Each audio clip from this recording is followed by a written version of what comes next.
Your transformation begins the moment you decide to stop living in the shadows of your past.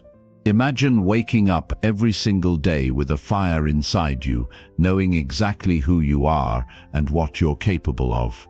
No more hesitation, no more self-doubt. You're on the path to becoming someone unrecognizable, someone unstoppable. If you've ever felt like you're stuck, like you're not living up to your true potential, this audiobook is your game changer. What you're about to discover will give you the tools to completely disappear the version of yourself that's been holding you back and step into the person who dominates, who is in control of their destiny. This isn't just about making small changes, it's about shifting your entire mindset, your habits, and your future. Stick with me, because this is the transformation you've been waiting for. It's time to create the life you've always wanted, starting right now. Chapter 1. The Courage to Disappear. You're standing at a crossroads right now. You've probably felt the pull of the noise and chaos around you for a while, the constant pressure to keep up, to be seen, to have more. You've probably been chasing something for so long, but deep down, you know it's not making you any happier. There's a certain peace in disappearing from everything that holds you back. The noise, the distractions, the expectations. There's a quiet power in learning how to remove yourself from everything that's stopping you from becoming the person you were always meant to be. What if I told you that the first step to truly transforming yourself, becoming unstoppable, focused, and entirely in control, is learning how to disappear? Not physically, but mentally. Disappearing from the distractions that weigh you down and keep you stuck in the same loop of unfulfilled goals and broken promises. Disappearing from the outside world that constantly demands your attention, your validation, and your time. You have the ability to disconnect from everything and everyone for a moment, to tune into the most important person in your life. It might sound like a paradox, but it's true. To transform, you first have to disappear. Let me explain what this means and how it can change everything for you. The world today is more connected than ever before. Social media, work demands, family obligations, friends, and even your own mind, all pulling you in different directions. And here's the thing, you cannot hear your own voice over all the noise. It's like trying to hear a whisper in a crowded room. You've got so many things demanding your time and attention, but what about your own desires? Your own dreams? The real you who's been pushed to the background for far too long. The courage to disappear is about stepping back, even if just for a short time, and asking yourself, what do I really want? Who am I when no one's looking? What truly matters to me?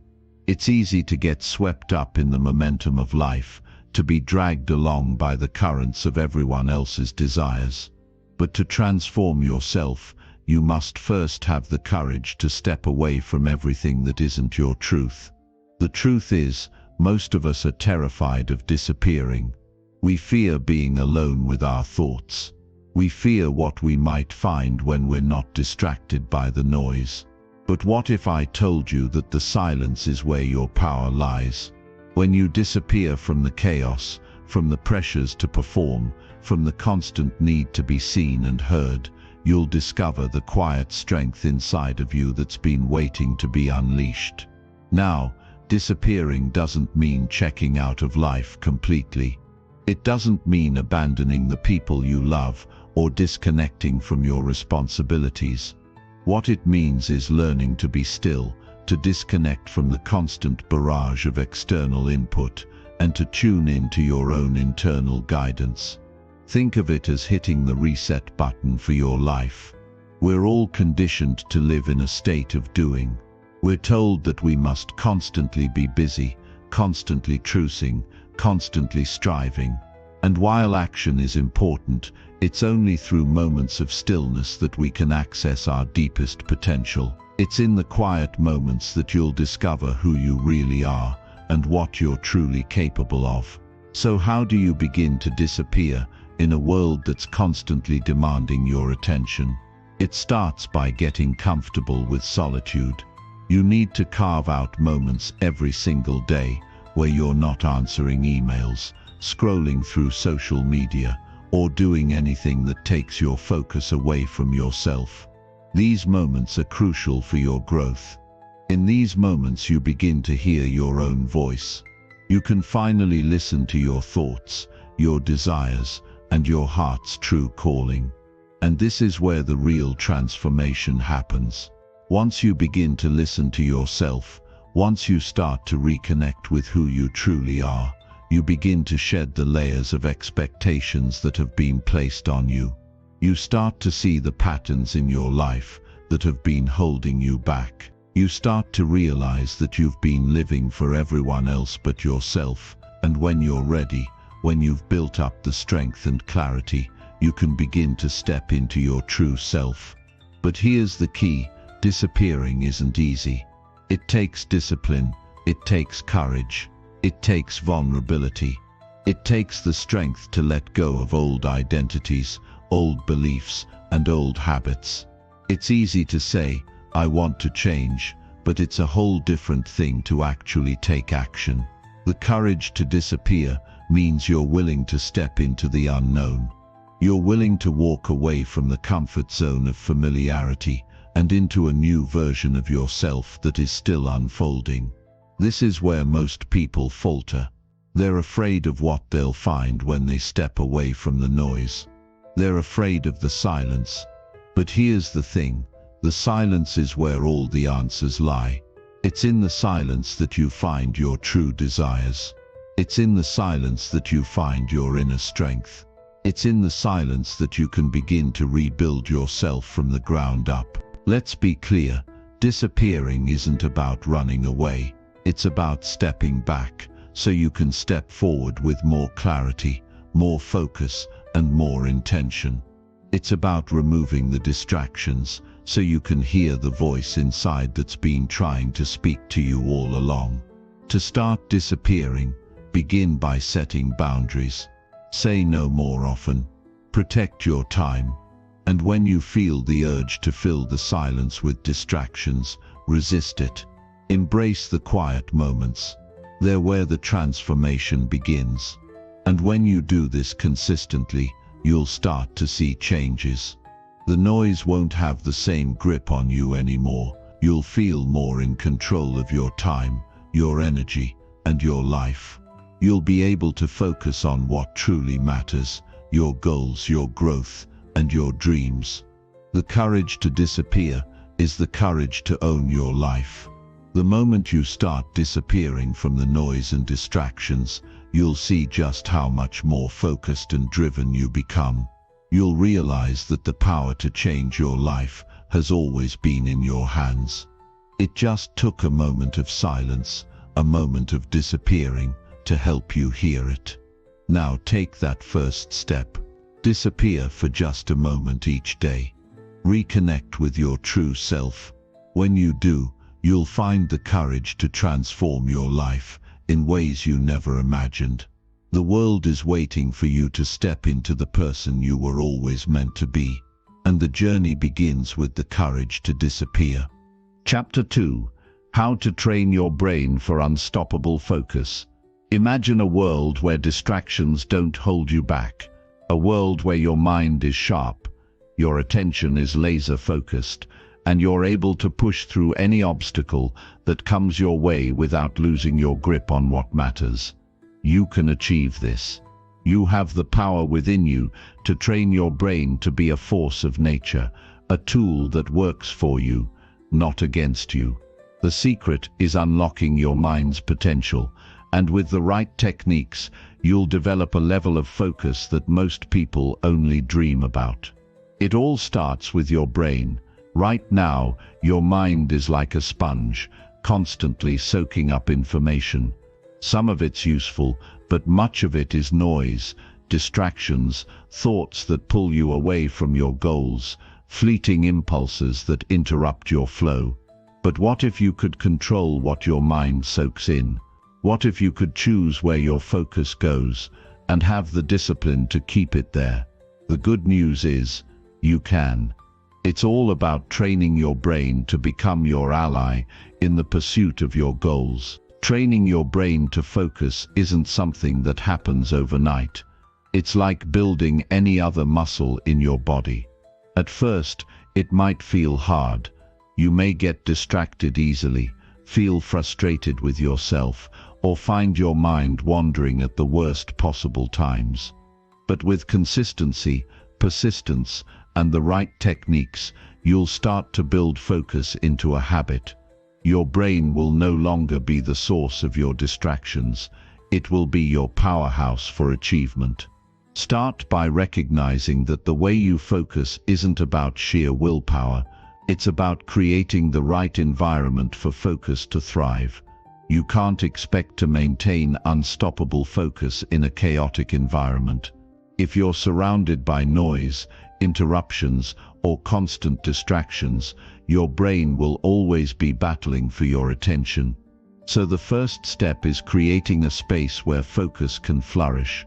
This means organizing your surroundings in a way that removes distractions. Clear your workspace, turn off notifications on your phone, and make sure you're in an environment where you can give your full attention to the task at hand. But it's not just about the physical space around you. Your mental environment matters just as much. Think about the internal dialogue that's running in your head. How often are you telling yourself that you can't focus, that your mind is too scattered, or that you just don't have the discipline to stick with something? These thoughts are distractions in themselves. The first thing you need to do is stop the negative self-talk. Instead of saying, "I can't focus," start saying, "I am learning to focus. I am training my brain to be more disciplined." This shift in mindset is powerful because you're telling your brain that it's capable of improvement. You're no longer a passive observer of your thoughts. You're the one in control, and that's where the real transformation begins. Another critical aspect of training your brain for focus is understanding the importance of repetition. Just like physical exercise, building focus takes consistent practice. Start small. Set aside 10 to 15 minutes each day where you give your undivided attention to a single task. No multitasking, no checking your phone, just pure, uninterrupted focus. At first, it might feel uncomfortable. Your mind will likely wander. You might start thinking about everything you should be doing instead. But don't be discouraged. Every time you catch your mind drifting and gently bring it back to the task at hand, you're strengthening your ability to focus. This is how you build mental muscle. As you get better at sustaining your focus for short periods of time, you can gradually increase the length of time you spend in this state of deep concentration. Over time, your brain will learn to stay on track longer and longer. It will become second nature to block out distractions, and your productivity will skyrocket. What was once a struggle will become effortless. The key is consistent practice, not perfection. Another tool that will help you strengthen your focus is mindfulness. Mindfulness isn't just about sitting quietly and meditating, though that can be helpful too. It's about being aware of where your mind is and gently guiding it back to the present moment whenever it starts to wander. Practicing mindfulness helps you become aware of your thoughts, allowing you to identify when you're slipping into distraction. When you catch yourself getting off track, instead of feeling frustrated, simply acknowledge it and refocus. This will help you build a level of self-awareness that will serve you not just in moments of work, but throughout every area of your life. One of the most powerful techniques for building unstoppable focus is visualization. Take a moment to imagine yourself completely immersed in the task at hand, achieving your goal with unwavering focus and determination. Visualize yourself pushing through the distractions, staying calm and collected, no matter what's going on around you. The more vividly you can imagine this scenario, the more likely it is to become your reality. Your brain doesn't know the difference between what's real and what's imagined. By visualizing yourself succeeding in your focus, you're programming your mind for success. It's important to also recognize the role of rest and recovery in your brain training. You might think that the more you push yourself to focus, the better, but the truth is, your brain needs breaks to perform at its highest level. Schedule regular moments of rest throughout your day. Take short breaks to recharge your mind, whether it's stepping outside for a walk or just closing your eyes for a minute to breathe. These moments of recovery will help you sustain your focus over long periods and prevent burnout. As you begin training your brain, it's essential to be patient with yourself. It's easy to feel discouraged when you don't see immediate results, but remember, true focus is built over time. It's not about being perfect, it's about making steady progress. Celebrate the small victories along the way. Each time you bring your mind back to the task at hand, you're making progress. And when you look back after weeks, months, or years of consistent practice, you'll be amazed at how far you've come. The power to train your brain for unstoppable focus lies in your hands. It's not about being born with exceptional discipline or extraordinary willpower. It's about learning how to master your mind, how to block out the noise, and how to consistently practice the art of concentration. Every time you train your brain, you're making a choice to become the best version of yourself. Focus is a skill, and like any skill, it improves with time and effort. But once you've mastered it, there's no limit to what you can achieve. The path to an unstoppable mind is one of consistent, deliberate practice. It's about creating the right environment, shifting your mindset, and using powerful tools like mindfulness and visualization to build the mental strength necessary to overcome any challenge. Focus is the gateway to success, and with the right training, you'll develop the mental discipline to accomplish anything you set your mind to.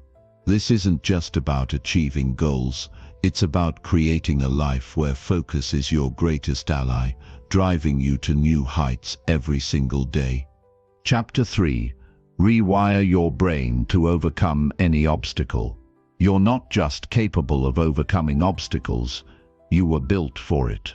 Every challenge you face is an opportunity, a chance to strengthen your mind and sharpen your abilities. You have the power to rewire your brain, to transform your thinking, so that nothing can stand in your way. This is not some abstract concept. This is a skill, a tool, a process that you can start today. And as you begin to tap into this power, you'll realize that the obstacles you face are not the end of the road. They're the stepping stones to the person you were always meant to be. First, let's be clear on something. Overcoming obstacles isn't about brute force or relentless struggle. It's about shifting the way you think. The brain is incredibly adaptable. It's not fixed. You don't have to settle for the thought patterns and habits that have kept you stuck. In fact, your mind is constantly rewiring itself based on your thoughts and actions. So why not put that to work for you? Every time you face a challenge, your brain is looking for a solution. The key is to guide it in the right direction. You might be thinking, I've tried before, and it didn't work. I've faced setbacks, and each one seemed like a step backward. But here's the thing, setbacks are not failure. They are the signal that something needs to change. And if you can start seeing them as opportunities for growth, your brain will begin to search for solutions instead of reasons to quit. This shift in perspective is the first step in rewiring your brain for success. Imagine facing a problem, whether it's at work, in your personal life, or even something as simple as getting through your daily tasks. Your initial response might be to panic or feel overwhelmed. That's normal, but instead of letting that initial reaction control you, pause for a moment. Recognize that this is just your brain responding to a challenge. Take a deep breath, refocus, and then start looking for solutions. It's a small shift, but it's a powerful one. When you begin to control your reaction to obstacles, you take away their power over you. A big part of rewiring your brain is recognizing the stories you tell yourself. How many times have you convinced yourself that you can't do something, that it's too hard, or that you're not capable? These stories are just that, stories, and the good news is, you can rewrite them. Your brain is constantly processing information, and when you feed it negative beliefs, it starts to build neural pathways that reinforce those beliefs. But when you start feeding it positive, empowering beliefs, you create new pathways, ones that lead you to success. So next time you face an obstacle, instead of telling yourself, "I can't do this," tell yourself, "I will figure this out. I will find a way." Rewiring your brain is not about ignoring the difficulty of the task. It's about changing how you approach it. When you stop seeing obstacles as insurmountable walls and start seeing them as puzzles to be solved, your mind switches into a problem-solving mode. You stop wasting energy on worry and frustration, and instead you start looking for strategies and solutions. This mental shift is powerful because it allows you to face challenges with a sense of confidence and clarity that you didn't have before. One of the most effective ways to rewire your brain is by practicing what I call mental contrast. This involves envisioning your goal, what you want to achieve, and then mentally contrasting it with the obstacles you might face. The beauty of this technique is that it prepares your brain for the challenges ahead. Instead of being blindsided by setbacks, your brain has already worked through them, giving you a clear plan of action when they arise. When you pair this mental preparation with positive visualization, you create a powerful mental roadmap that guides you towards success. But here's the catch: just visualizing success isn't enough. You need to take action. Your brain is wired for action. The more you act, the stronger the neural pathways become. The more you face obstacles head-on and push through them, the more your brain strengthens its ability to overcome them in the future. The key is to start small. Don't wait for the big obstacle to show up before you begin. Start by tackling smaller challenges with the same mindset. As you overcome these, your confidence grows, and so does your brain's ability to handle bigger obstacles. Another powerful tool in rewiring your brain to overcome obstacles is gratitude. It may sound counterintuitive, but cultivating gratitude, even in the face of adversity, can shift your perspective in profound ways. When you're grateful for the lessons that challenges bring, you train your brain to see obstacles as growth opportunities rather than threats. The next time you face a difficult situation, take a moment to reflect on what you can learn from it. What can you improve? What skills can you develop? This shift in perspective is a game changer because it turns every obstacle into a stepping stone for personal development. Now let's talk about the importance of resilience in rewiring your brain. The ability to bounce back from setbacks is critical to overcoming obstacles. Resilience isn't just about enduring difficulty, it's about learning from it, adjusting your approach, and becoming stronger as a result. Every time you face a challenge, ask yourself, what can I learn from this? How can I grow from this experience? This mindset helps you build resilience over time, and as you become more resilient, your brain adapts to handle greater challenges. The real power of rewiring your brain is that it frees you from the limitations you once believed were true. You no longer see obstacles as walls that block your progress. You see them as hurdles that you can leap over, climb, or navigate around. Your brain becomes a tool that works for you, not against you. It starts to see possibilities, not problems, and the more you feed it with this mindset, the stronger and more capable it becomes. But here's the most important part: you don't have to do this alone. Surround yourself with people who encourage you, who challenge you to grow, and who support your journey. Whether it's friends, family, or mentors, the people around you play a crucial role in shaping your mindset.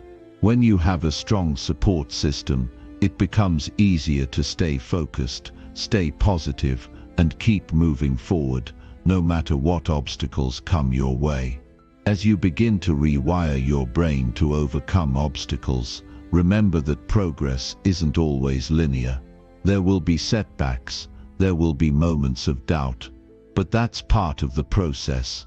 Every time you face an obstacle and push through it, you're becoming stronger, more resilient, and more capable. So keep going. Keep rewiring your brain. Keep overcoming. Because the more you do, the more unstoppable you become. Chapter 4. How to eliminate fear and take bold action. Right now, inside of you, there's a force waiting to be unleashed. But for too long, it's been trapped behind the walls of fear, hesitation, and self-doubt. The truth is, the only thing holding you back from the life you want is the fear you carry with you. Fear has been the #1 enemy of success for as long as humanity has existed. But here's the secret. Fear is nothing more than a figment of your imagination. It's a false belief, a shadow that disappears the moment you face it head-on. When you learn to eliminate fear and take bold action, you'll unlock the potential you've always known was there. The key to defeating fear is to recognize that fear is not a part of you. It's not who you are. Fear is a reaction, a response to something you've imagined, something that hasn't even happened yet. We fear failure, we fear the unknown, we fear rejection, and all of it is based on imagined scenarios, not the reality of what's in front of us. And here's the most important thing to understand. Fear is normal. Every successful person, every visionary, every leader, at some point in their lives, has faced fear.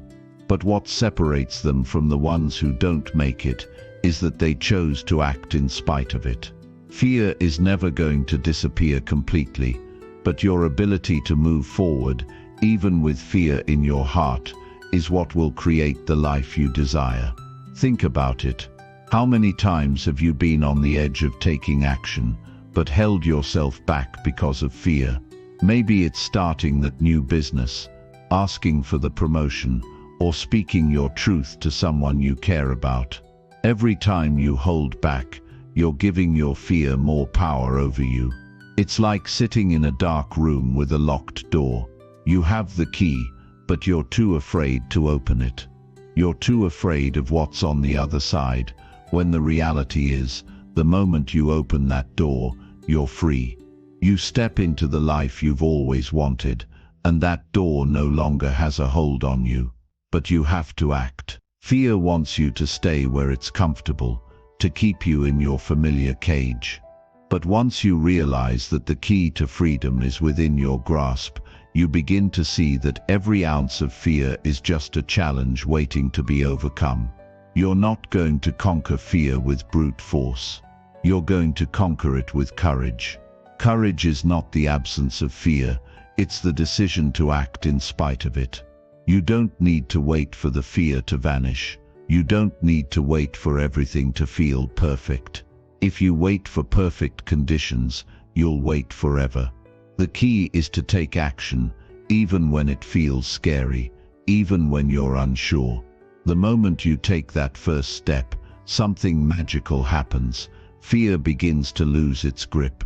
And the best part, the more you take bold action, the less fear will have power over you. It's like working a muscle. At first it feels tough, like you're going to break, but the more you push through, the stronger you become. Every step you take in the face of fear, every time you act when it feels uncomfortable, you're building your courage muscle. Fear no longer has control, you are the one in charge now.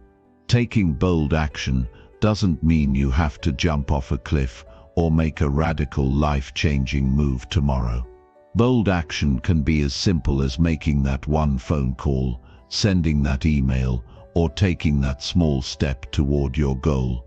It's about making a commitment to yourself to show up, no matter what. The more you show up, the more confidence you build, and the less you let fear hold you back. Let's talk about one of the biggest myths surrounding fear, that it's dangerous. Fear has been programmed into us as something we need to avoid, something we should be afraid of. But fear doesn't control your future unless you let it. The more you avoid fear, the more you let it dictate your life. But when you face it head-on, you realize it's not as powerful as you thought. It's just a feeling, a reaction to something that hasn't even happened yet. When you step into it, when you face it with a clear, calm mind, it starts to lose its power over you. You start to see that fear is nothing more than a signal that you're on the edge of something great, on the verge of stepping into a new version of yourself. So how do you start eliminating fear? The first step is awareness. You need to be aware of when fear is taking hold of you, when it's trying to control your actions. Often, fear shows up in sneaky ways. It disguises itself as excuses, hesitation, or procrastination.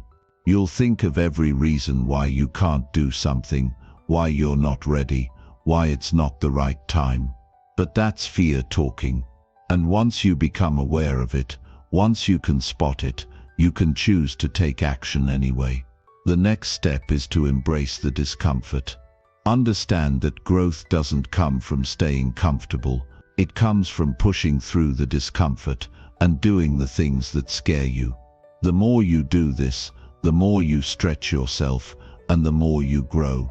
Taking bold action means stepping into uncertainty, stepping into the unknown, and trusting that you have everything you need to handle whatever comes your way. Remember, fear is a signal that you're on the right path. If you're not feeling fear, you're probably not growing. You're probably staying in your comfort zone, playing it safe. But when you feel that rush of fear, that's when you know you're pushing yourself to new heights. That's when you know you're doing something that truly matters. So here's the truth. The more you act, the more fear will disappear. The more you face fear, the more fearless you become. You are not meant to live in the shadows of fear, waiting for the right moment or the perfect conditions. The right moment is now. The perfect conditions are the ones you create. The more you step into the unknown, the more you take bold action, the more you'll see the doors of opportunity open in front of you. Fear no longer has control. You do. You are the one who decides what you can accomplish. You are the one who decides to break through the fear, to rise above it, and to take bold action toward your dreams. So stop waiting, start moving, and remember, your future is only as limited as your willingness to act in the face of fear. Chapter 5. Master Self-Discipline in 30 Days. Self-discipline is the bridge between where you are right now and where you want to be. It's the secret sauce that turns dreams into reality, goals into achievements, and chaos into order. But here's the thing, self-discipline isn't something you're born with. It's not a magical trait that only a select few possess. It's a skill, and like any skill, it can be learned, practiced, and mastered. And guess what? You can start mastering it in just 30 days. Yes, you heard me right. In 1 month, you can transform yourself from someone who struggles to stay consistent into someone who thrives on discipline. But here's the catch. It's not going to be easy. It's going to require effort, focus, and a whole lot of grit. But if you're willing to put in the work, I promise you, the rewards will be life-changing. Let's get one thing straight. Self-discipline isn't about punishing yourself or living a rigid, joyless life. It's about making choices that align with your long-term goals, even when they're not the easiest or most convenient options in the moment. It's about showing up for yourself, day in and day out, even when you don't feel like it. It's about building habits that serve you, rather than habits that hold you back. And here's the kicker. Self-discipline is the ultimate form of self-respect. When you commit to being disciplined, you're essentially saying to yourself, I matter, my goals matter, my future matters. And that, my friend, is a powerful statement. Now let's talk about how you can master self-discipline in 30 days. The first step is to understand that self-discipline is a muscle. The more you use it, the stronger it gets. But just like any muscle, if you overwork it, you'll burn out. That's why it's important to start small and build gradually. You don't run a marathon on your first day of training, right? The same principle applies here. Start with small, manageable goals that you can easily achieve, and then gradually increase the difficulty as your discipline muscle grows stronger. One of the most effective ways to build self-discipline is to create a daily routine. A routine takes the guesswork out of your day and eliminates the need to rely on willpower, which is a finite resource. When you have a routine, you don't have to waste mental energy deciding what to do next. You just follow the plan. And here's the beauty of it. Once you've been following your routine for a while, it becomes automatic. You no longer have to force yourself to do the things you know you should be doing. You just do them because they've become a part of who you are. But here's the thing. Creating a routine is only half the battle. The other half is sticking to it, even when life gets in the way. And trust me, life will get in the way. There will be days when you're tired, stressed, or just plain unmotivated. On those days, it's easy to throw your routine out the window and give in to instant gratification. But here's where true self-discipline comes into play. It's about doing the hard thing, even when it's the last thing you want to do. It's about reminding yourself why you started in the first place and keeping your eyes on the prize. Another key to mastering self-discipline is to eliminate distractions. Let's face it, we live in a world that's designed to distract us. From social media notifications to endless streaming options, there's always something vying for our attention. And if you're not careful, these distractions can derail your progress and sabotage your discipline. That's why it's crucial to create an environment that supports your goals rather than one that undermines them. Turn off your phone, block distracting websites, and create a space where you can focus on what really matters. Now let's talk about accountability. One of the biggest challenges of self-discipline is staying consistent when no one is watching. It's easy to stay disciplined when you have a boss, a coach, or a teacher holding you accountable. But when you're on your own, it's a different story. That's why it's important to find ways to hold yourself accountable. One effective method is to track your progress. Whether it's a journal, a habit tracker, or a simple checklist, seeing your progress in black and white can be incredibly motivating. It's a tangible reminder of how far you've come and how much closer you are to your goals. Another powerful tool for building self-discipline is visualization. Take a few minutes each day to visualize yourself achieving your goals. Picture yourself as the disciplined, focused, and successful person you want to become. See yourself sticking to your routine, overcoming obstacles, and celebrating your victories. The more vividly you can imagine your success, the more motivated you'll be to make it a reality. Visualization is like a mental rehearsal. It prepares your mind for the challenges ahead and reinforces your commitment to your goals. But here's the thing, self-discipline isn't just about what you do, it's also about what you don't do. It's about saying no to the things that don't align with your goals, even when they're tempting. It's about resisting the urge to procrastinate, to give in to distractions, or to take the easy way out. And let me tell you, saying no can be incredibly difficult, especially when it means disappointing others or missing out on something fun. But here's the truth, every time you say no to something that doesn't serve you, you're saying yes to something that does. You're saying yes to your goals, your dreams, and your future self. Now let's talk about the role of self-compassion in self-discipline. It's important to remember that no one is perfect. There will be days when you slip up, when you don't stick to your routine, or when you give in to temptation. And that's okay. What matters is how you respond to those slip-ups. Do you beat yourself up and give up altogether? Or do you acknowledge the mistake, learn from it, and move on? Self-compassion is about treating yourself with the same kindness and understanding that you would offer to a friend. It's about recognizing that setbacks are a natural part of the process and that they don't define you. So if you mess up, don't dwell on it.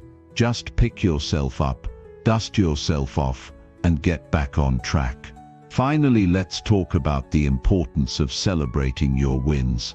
Self-discipline is hard work, and it's important to acknowledge and celebrate your progress along the way. Whether it's sticking to your routine for a full week, resisting a temptation, or achieving a small goal, take the time to celebrate your victories. Celebrating your wins reinforces your commitment to your goals and gives you the motivation to keep going. It's a reminder that all your hard work is paying off and that you're one step closer to becoming the person you want to be. So there you have it, your 30-day roadmap to mastering self-discipline. It's not going to be easy, but it's going to be worth it. Remember, self-discipline is the key to unlocking your full potential and achieving your dreams. It's the difference between wishing for a better life and actually creating one. So are you ready to take the first step? Are you ready to commit to becoming the best version of yourself? If the answer is yes, then let's get started. The journey begins now. Chapter 6. The Power of Silence and Why Quietness Will Change Your Life. Imagine this, you're standing in the middle of a bustling city. Cars are honking, people are shouting, and the noise is overwhelming.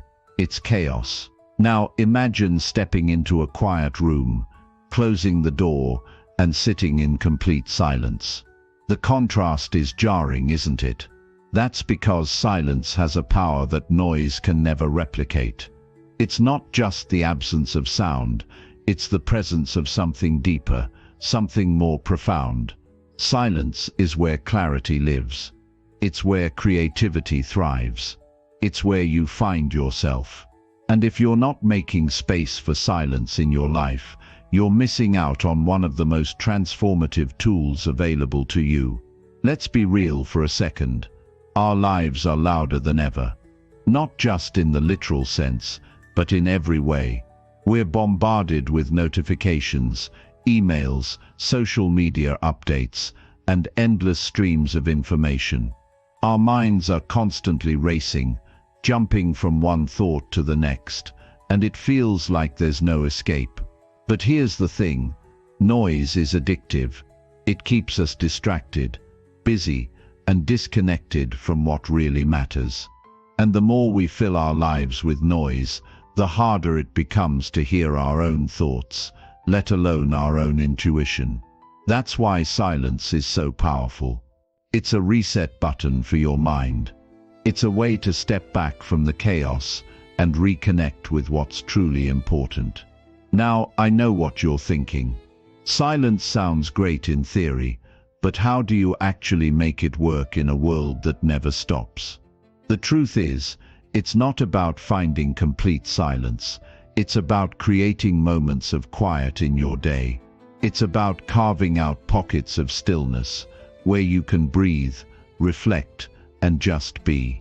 And the best part, you don't need to go on a retreat or move to a remote cabin to experience the benefits of silence. You can start right where you are, with what you have. The key is to be intentional about it. Let's talk about why silence is so transformative. First, silence gives your brain a break. Think about it. Your mind is like a computer that's constantly running programs in the background. Even when you're not actively thinking about something, your brain is still processing, analyzing, and problem-solving. And just like a computer, your brain needs to reboot every now and then. Silence is that reboot. It allows your mind to rest, recharge, and come back stronger. Studies have shown that even a few minutes of silence can reduce stress, lower blood pressure, and improve focus. It's like a mini vacation for your brain. But silence isn't just good for your brain, it's good for your soul. In the quiet, you can hear your own voice. Not the voice of your boss, your partner, or society, but your voice. The one that knows what you really want, what you really need, and what you're truly capable of. That voice gets drowned out by the noise of everyday life, but in the silence it becomes clear. And when you start listening to that voice, everything changes. You start making decisions that align with your true self. You start living a life that feels authentic and meaningful. And that, my friend, is where real transformation happens. Silence is also a breeding ground for creativity. Some of the greatest ideas in history were born in moments of quiet. Think about it. When do you usually have your best ideas? Is it when you're scrolling through social media, or when you're sitting quietly, letting your mind wander? Exactly. Silence allows your mind to make connections it wouldn't normally make. It gives your creativity the space it needs to flourish. So, if you're feeling stuck or uninspired, try spending some time in silence. You might be surprised at what comes up. Now, let's talk about how to incorporate silence into your life. The first step is to create a daily practice. It doesn't have to be long. Even 5 minutes can make a difference. Find a quiet place where you won't be disturbed. Set a timer and just sit. You don't need to meditate or do anything fancy. Just sit and be still. If your mind starts to wander, that's okay. Gently bring your focus back to the present moment. The goal isn't to stop thinking, it's to create space between your thoughts. Over time, you'll find that those moments of silence become a sanctuary, a place where you can go to recharge and reconnect. Another way to embrace silence is to incorporate it into your daily activities. For example, try driving without the radio on, or take a walk without listening to a podcast or music. Use that time to observe your surroundings, to notice the details you normally miss. You'll be amazed at how much more present and aware you feel. Silence has a way of sharpening your senses and bringing you into the moment. And when you're fully present, life becomes richer, more vibrant, and more meaningful. But here's the thing, silence isn't always comfortable. In fact, it can be downright uncomfortable, especially if you're not used to it. When you sit in silence, all the things you've been avoiding, your fears, your doubts, your insecurities, start to surface. And that's okay. In fact, it's a good thing. Silence gives you the opportunity to face those things head on, to process them, and to let them go. It's like cleaning out a cluttered closet. It might be messy and overwhelming at first, but once you've cleared out the junk, you'll feel lighter, freer, and more at peace. Silence also has a way of putting things into perspective. When you step away from the noise, you realize how much of it is just that noise. The endless to-do lists, the constant need to be productive, the pressure to keep up with everyone else, it all starts to feel less important. In the silence, you realize that what really matters is how you feel, how you connect with others, and how you show up in the world. And that realization is incredibly freeing. So, if you're ready to experience the power of silence, start small. Find a quiet moment in your day and just sit with it. Notice how it feels. Notice what comes up. And most importantly, notice how it changes you. Because here's the truth. Silence isn't just a luxury. It's a necessity. It's a way to reconnect with yourself, to recharge your mind, and to rediscover what really matters. And in a world that's constantly pulling you in a million different directions, that's a gift worth giving yourself. The power of silence is real, and it's waiting for you. All you have to do is embrace it. So take a deep breath, step away from the noise, and let the quiet work its magic. Your mind, your soul, and your life will thank you for it. Chapter 7. Turn your daily habits into a superpower. The life you're living right now is the sum of your habits. Every single thing you do or don't do every day is shaping your future. The way you wake up, the way you spend your time, the way you talk to yourself, the way you handle stress, it's all part of a pattern, a blueprint that's either building you up or tearing you down. But here's the good news. Habits aren't fixed. They're not set in stone. You have the power to change them, to rewrite that blueprint, and to turn your daily habits into a superpower that propels you toward the life you've always wanted. And when you do that, everything changes. Think about it for a second. What if waking up early wasn't a struggle, but something you looked forward to? What if eating healthy wasn't a chore, but a natural part of your day? What if exercising, reading, or working on your goals felt as automatic as brushing your teeth? That's the power of habits. They take the things that feel hard and make them easy. They take the things that feel impossible and make them inevitable. And the best part, you don't need to be extraordinary to build extraordinary habits. You just need to be consistent. Because consistency, my friend, is where the magic happens. Now let's get real for a moment. Building new habits isn't always easy. In fact, it can be downright frustrating. You start with all this motivation, all this excitement, and then life gets in the way. You get busy, you get tired, you get distracted, and before you know it, you're back to your old ways. Sound familiar? Here's the thing, that's not failure. That's just part of the process. The key is to keep going, to keep showing up, even when it's hard.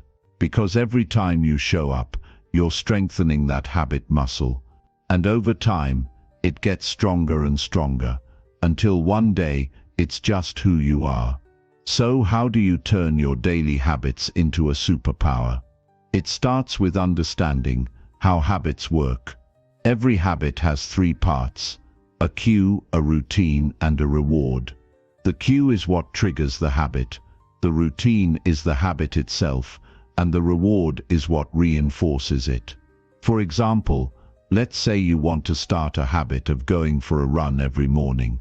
The cue might be putting on your running shoes, the routine is the run itself, and the reward is the feeling of accomplishment you get afterward.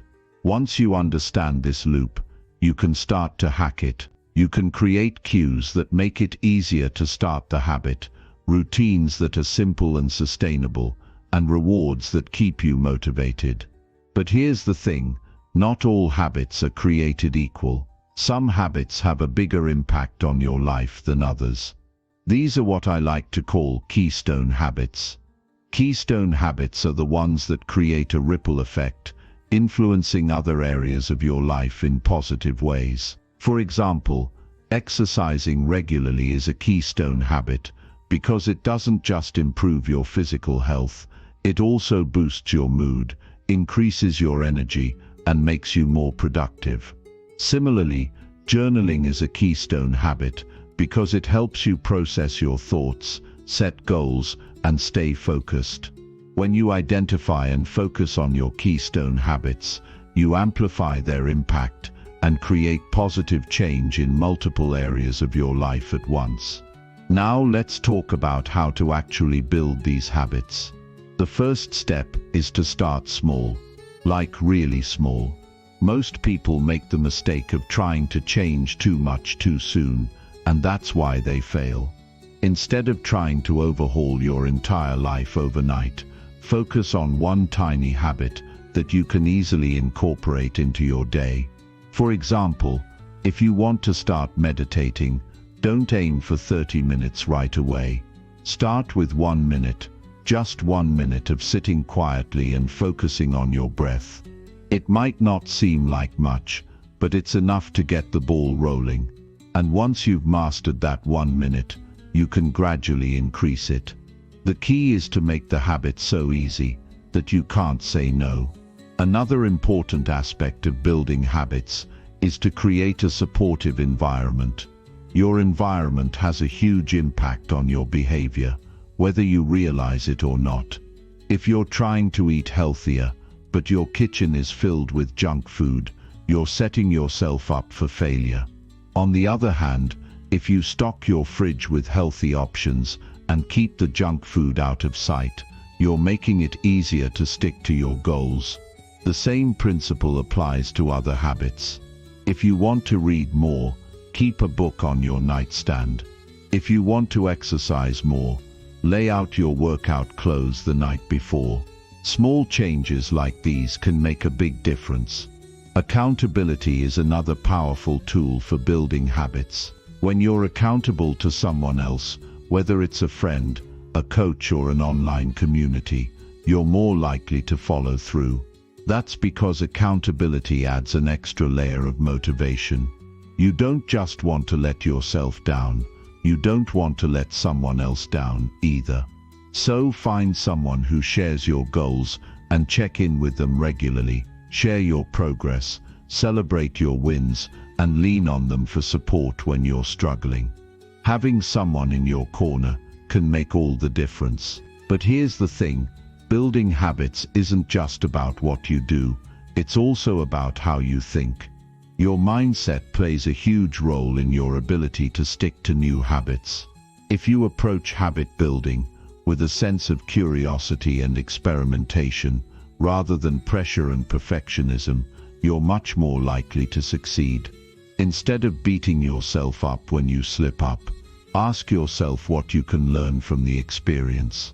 What worked? What didn't? What can you do differently next time?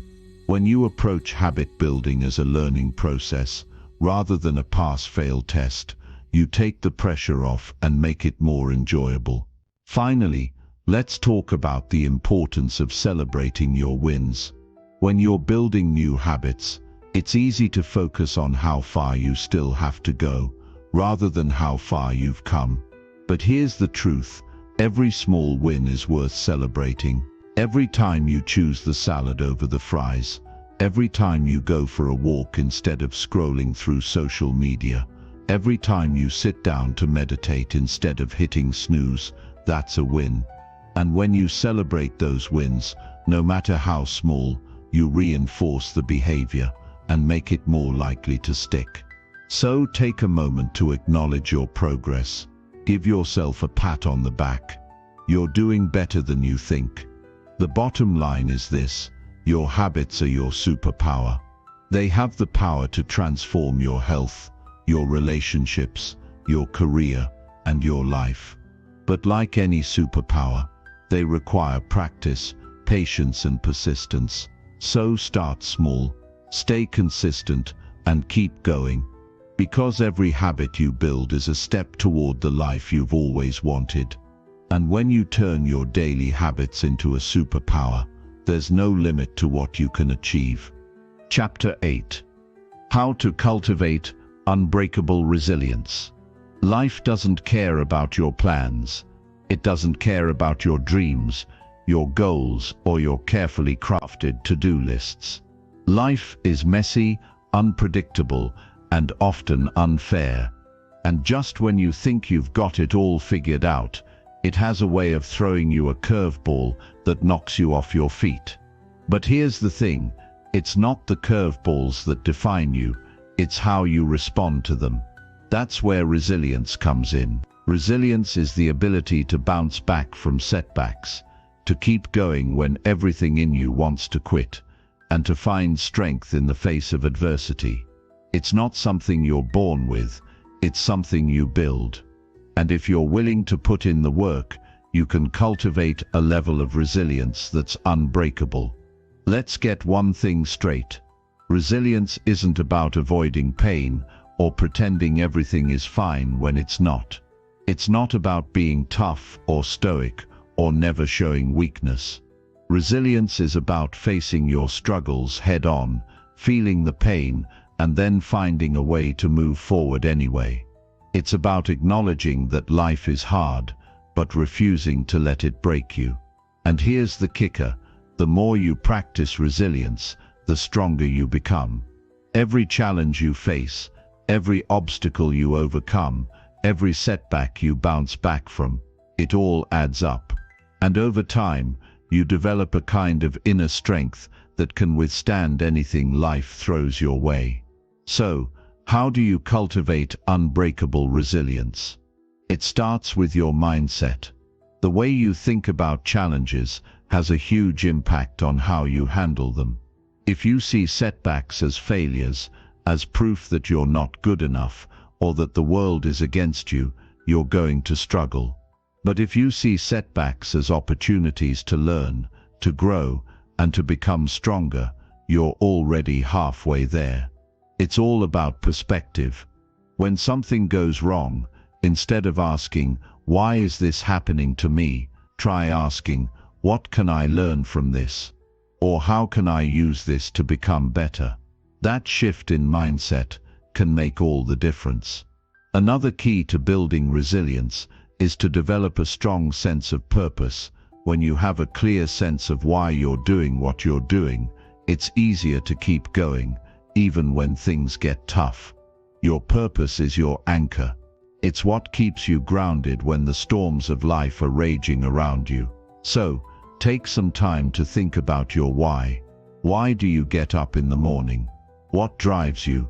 What are you passionate about? When you have a strong sense of purpose, setbacks become less about failure and more about stepping stones on the path to something greater. Let's talk about the importance of self-care.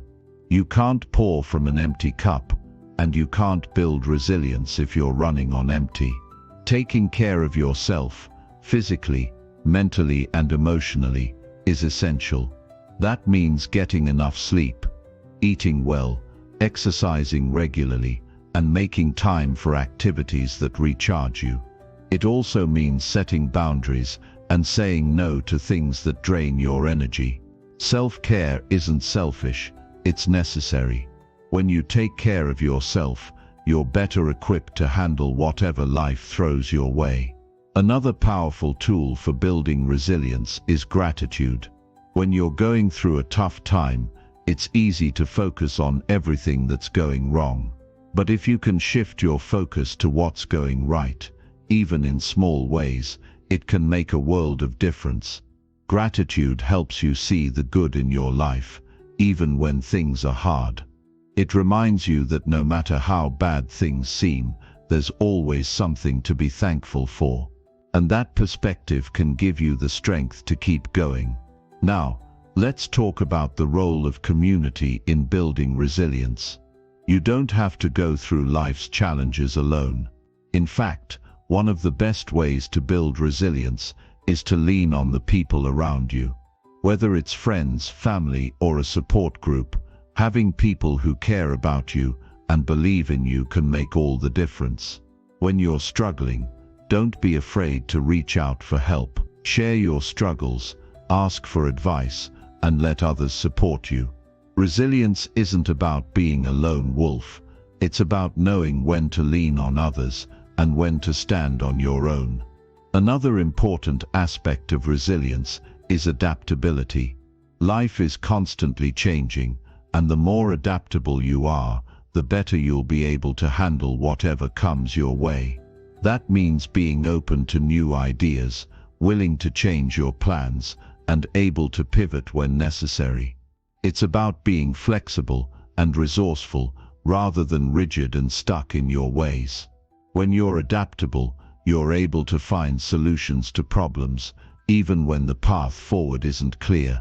Finally, let's talk about the power of perseverance. Resilience isn't about never falling down, it's about getting back up, no matter how many times you've been knocked down. It's about keeping going, even when it feels like you're not making progress. Perseverance is what turns setbacks into comebacks. It's what allows you to keep moving forward, even when the road is long and hard. And here's the thing, every time you persevere, you're building your resilience muscle. Every time you keep going, even when it's hard, you're becoming stronger, tougher, and more resilient. The bottom line is this: resilience is a skill, and like any skill, it can be learned and strengthened. It's not about avoiding challenges or pretending everything is fine. It's about facing your struggles head-on and finding a way to move forward. It's about developing a mindset that sees setbacks as opportunities, a sense of purpose that keeps you grounded, and a support system that helps you through the tough times. And when you cultivate unbreakable resilience, you become unstoppable. No matter what life throws your way, you'll be ready to face it, to overcome it, and to come out stronger on the other side. So, take a deep breath, stand tall, and know that you've got this. You are stronger than you think, and with resilience on your side, there's nothing you can't handle. Chapter 9. How to stop caring what others think and live freely. Imagine this. You're standing in a room full of people, and every single one of them is looking at you, judging you, forming opinions about you. Sounds terrifying, right? But here's the thing, that room isn't real, it's in your head. And those people, they're not really judging you. They're too busy worrying about what everyone else thinks of them. The truth is, most of the time, people aren't thinking about you at all. They're thinking about themselves. And yet, so many of us live our lives as if we're constantly on stage, performing for an audience that doesn't exist. We shape our decisions, our actions, even our identities around what we think others will think of us. And in the process, we lose ourselves. But what if I told you that you could break free from that? What if I told you that you could stop caring what others think and start living freely, authentically, and unapologetically? It's not just possible, it's necessary. And it starts with understanding one simple truth. The only person whose opinion truly matters is your own. Let's get real for a moment. Caring what others think is natural. It's part of being human. We're social creatures, wired to seek approval and acceptance from our tribe. But here's the problem. When we care too much about what others think, we give away our power. We let other people's opinions dictate our choices, our dreams, and our sense of self-worth. And that's a recipe for a life of regret. Think about it. How many times have you held back because you were afraid of what someone might say? How many opportunities have you missed because you were worried about being judged? How much of your life have you spent trying to live up to someone else's expectations, only to realize that you've lost sight of your own? It's time to take that power back. It's time to stop living for others and start living for yourself. Now, I know what you're thinking. Easier said than done, right?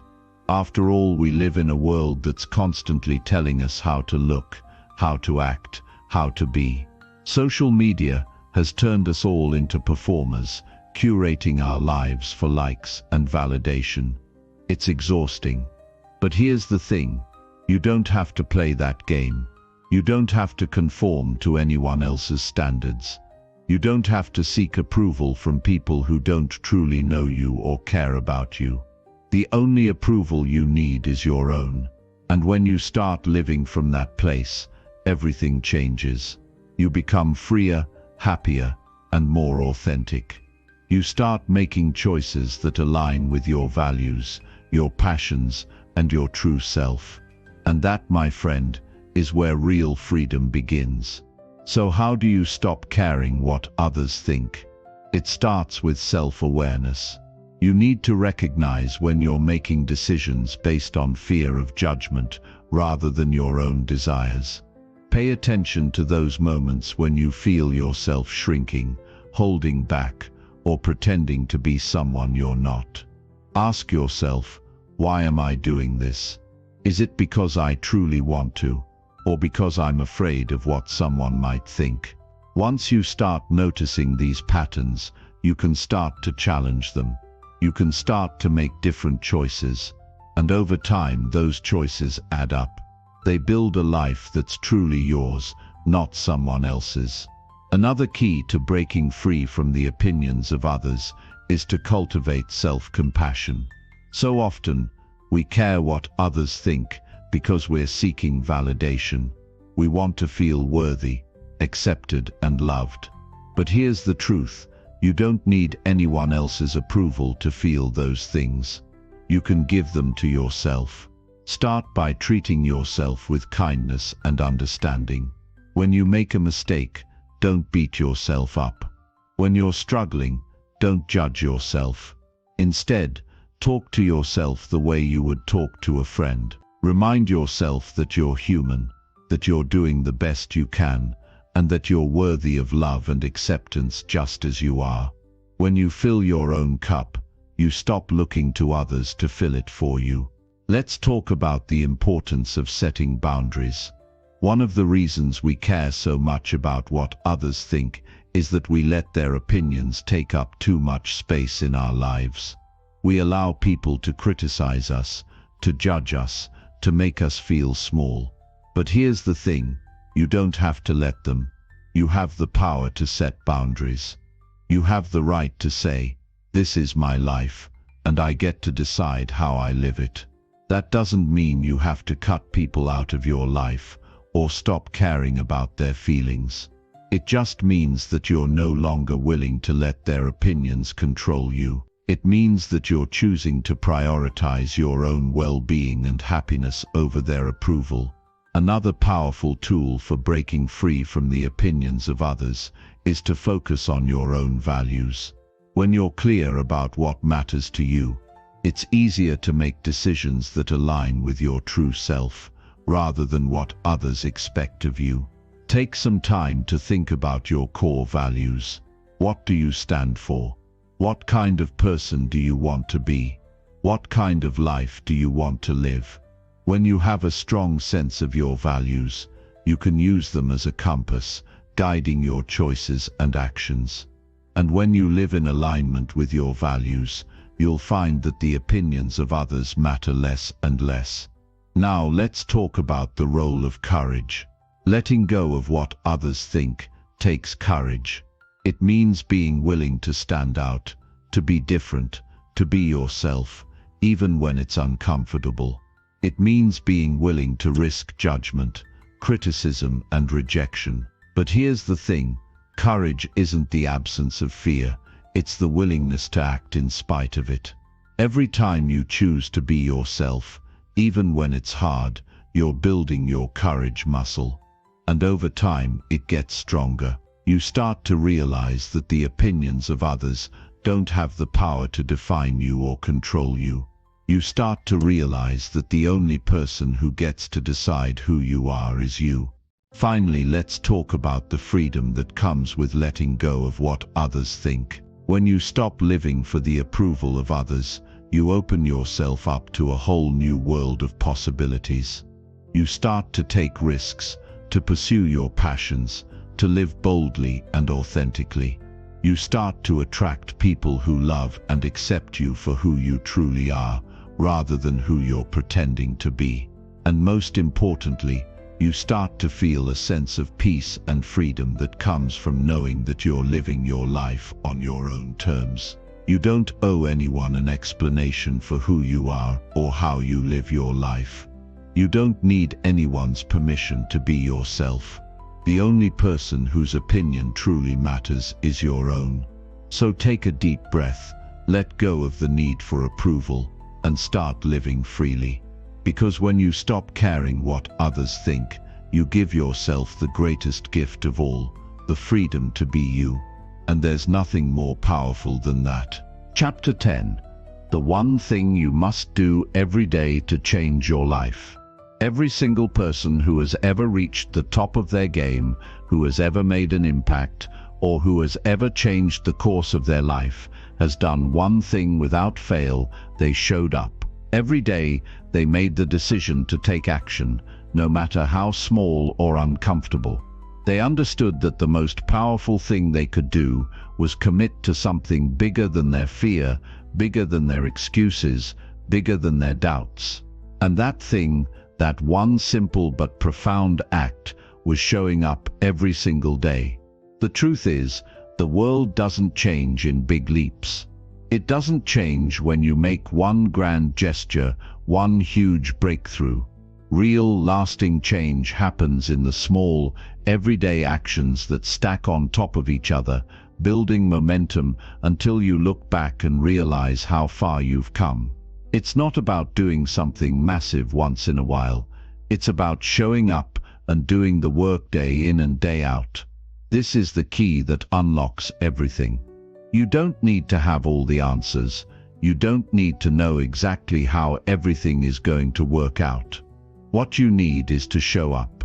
When you show up every day, no matter what, you build consistency. You show yourself that you're serious about your goals, about your dreams, and about the person you're becoming. The world responds to consistency. When you show up, even when you don't feel like it, even when it's hard, you start to send a message to your subconscious that you are not someone who quits. You are someone who moves forward, who pushes through, who fights for what they want. The magic doesn't happen when you take one massive leap. It happens in the small daily steps that create unstoppable momentum. But here's the thing, showing up doesn't just mean physically being there.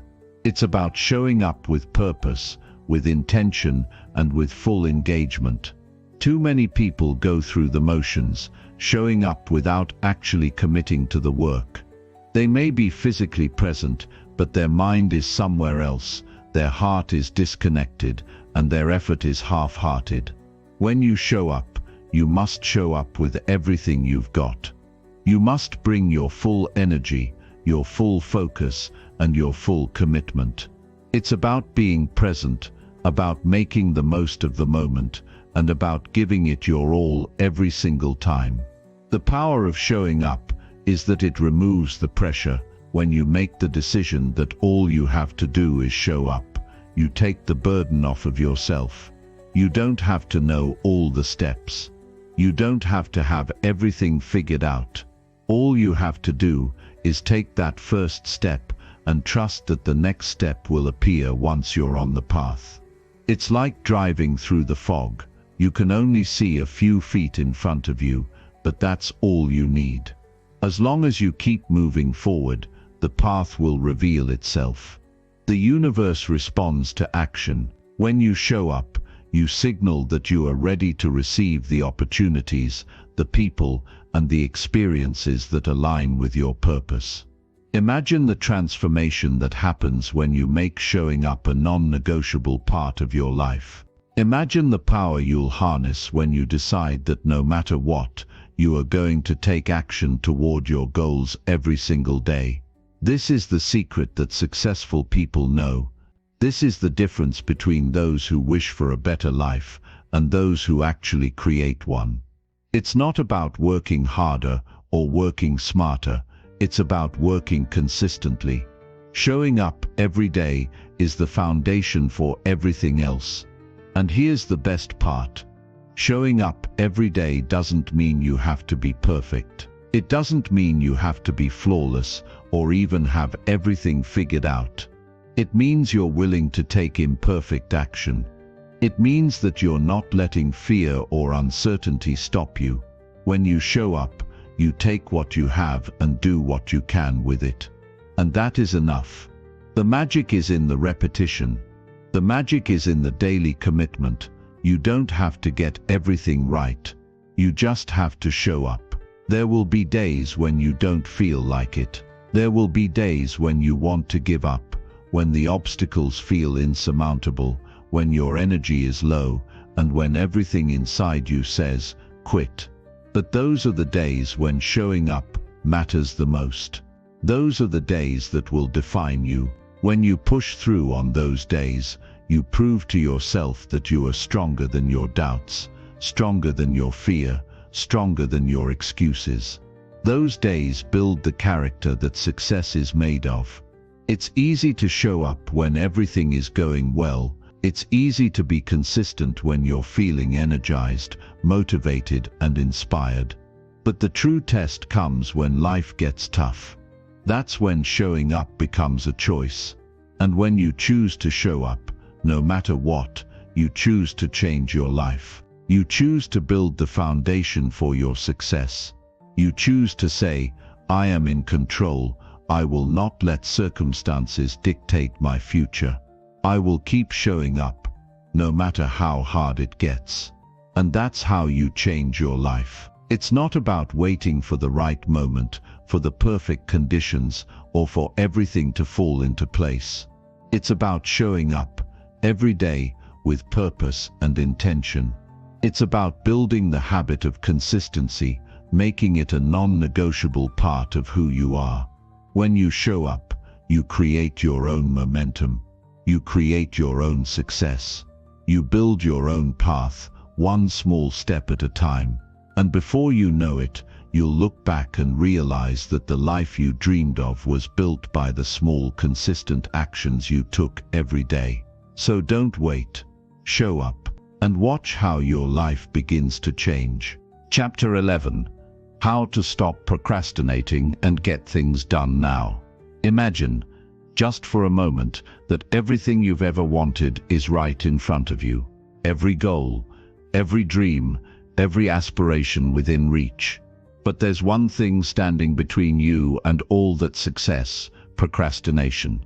It's that nagging little voice that tells you, not right now, maybe later, or I'll start tomorrow. And guess what? Tomorrow never comes.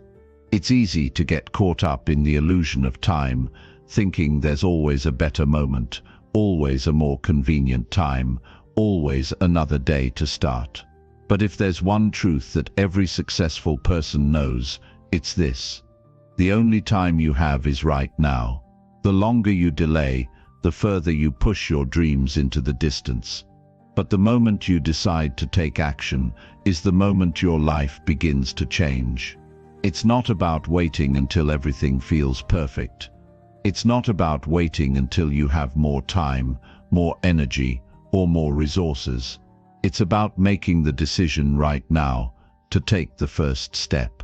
It's about breaking the cycle of procrastination and getting things done.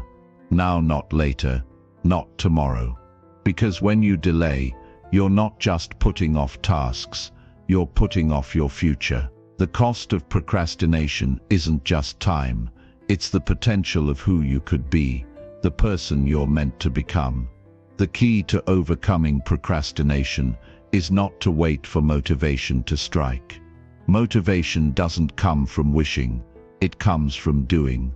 The simple truth is that action precedes motivation. You won't feel motivated to start unless you take that first step, no matter how small it seems. That's the secret. Stop waiting for the perfect moment, the right mood, or the perfect circumstances. Just start. Take that first step, no matter how small, and watch how momentum begins to build. The longer you wait, the bigger the task feels, the more overwhelming it becomes. But when you just start, You break down the barriers. You create momentum, and momentum is what propels you forward. Procrastination thrives in an environment of fear and self-doubt. When you hesitate, it's because you're afraid of failing, of making mistakes, of not being good enough. You're afraid of the unknown, afraid of the effort it will take, or maybe even afraid of success. But here's the truth: every successful person, without exception, has been where you are. They've felt the fear, the doubt, the resistance. The difference is, they didn't let those feelings control them. They acknowledged them, but they didn't let them dictate their actions. They didn't wait for the fear to go away. They acted in spite of it. The moment you realize that fear is simply a sign that you're on the verge of growth, you'll understand that procrastination is just a defense mechanism trying to protect you from the discomfort of change. But you've got to push through that discomfort if you want to get to the other side. You've got to stop letting fear dictate your life and start letting your actions create the future you desire. One of the biggest reasons we procrastinate is because we overwhelm ourselves by focusing on everything all at once. When you look at a task or a goal, it can seem like a mountain that's impossible to climb. But the secret is to break it down. Instead of focusing on the enormity of the task, focus on the smallest step you can take right now. Maybe it's writing a single paragraph. Maybe it's making one phone call. Maybe it's taking just 5 minutes to plan your next move. Whatever it is, the key is to start. Once you begin, you'll find that the mountain isn't as daunting as it first seemed. When you focus on one small step, the task becomes manageable and the momentum builds. Another powerful technique to break free from procrastination is setting deadlines for yourself. You don't need to wait for someone else to tell you when to finish something. You don't need to wait for the perfect moment to get started. Set your own deadlines. Give yourself a sense of urgency. This doesn't mean you have to rush through everything or put unnecessary pressure on yourself. It just means you're setting a clear timeline for when you want to accomplish something. By setting deadlines, you create a sense of responsibility. You turn your goals into commitments, and commitments get done. The simple act of having a deadline forces you to focus your energy and attention on what's important, and it takes away the excuse of "I'll do it later." One of the most powerful shifts you can make is to stop thinking of productivity as a struggle. Stop viewing work as something that's forced upon you.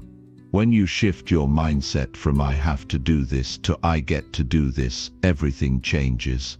You begin to see the opportunity in every task, no matter how small. Instead of feeling burdened by your goals, you'll feel excited and empowered by them. The moment you realize that productivity is a tool to help you create the life you want, you'll stop procrastinating. You'll realize that every small action you take is a step closer to your dreams. There's also an immense power in creating a routine. When you have a routine, procrastination doesn't stand a chance. A routine creates structure, and structure eliminates decision fatigue. When you wake up every day, knowing exactly what you need to do, and when you need to do it, you stop wasting time wondering what to do next. The decision has already been made. Your routine takes care of the thinking for you, and all you have to do is follow through. At the end of the day, procrastination is simply the gap between where you are and where you want to be. It's a pattern of avoidance, a habit of putting things off. But habits can be broken, and new, more productive ones can be formed. The first step is acknowledging the problem. The second is making a decision to act, and the third is taking action.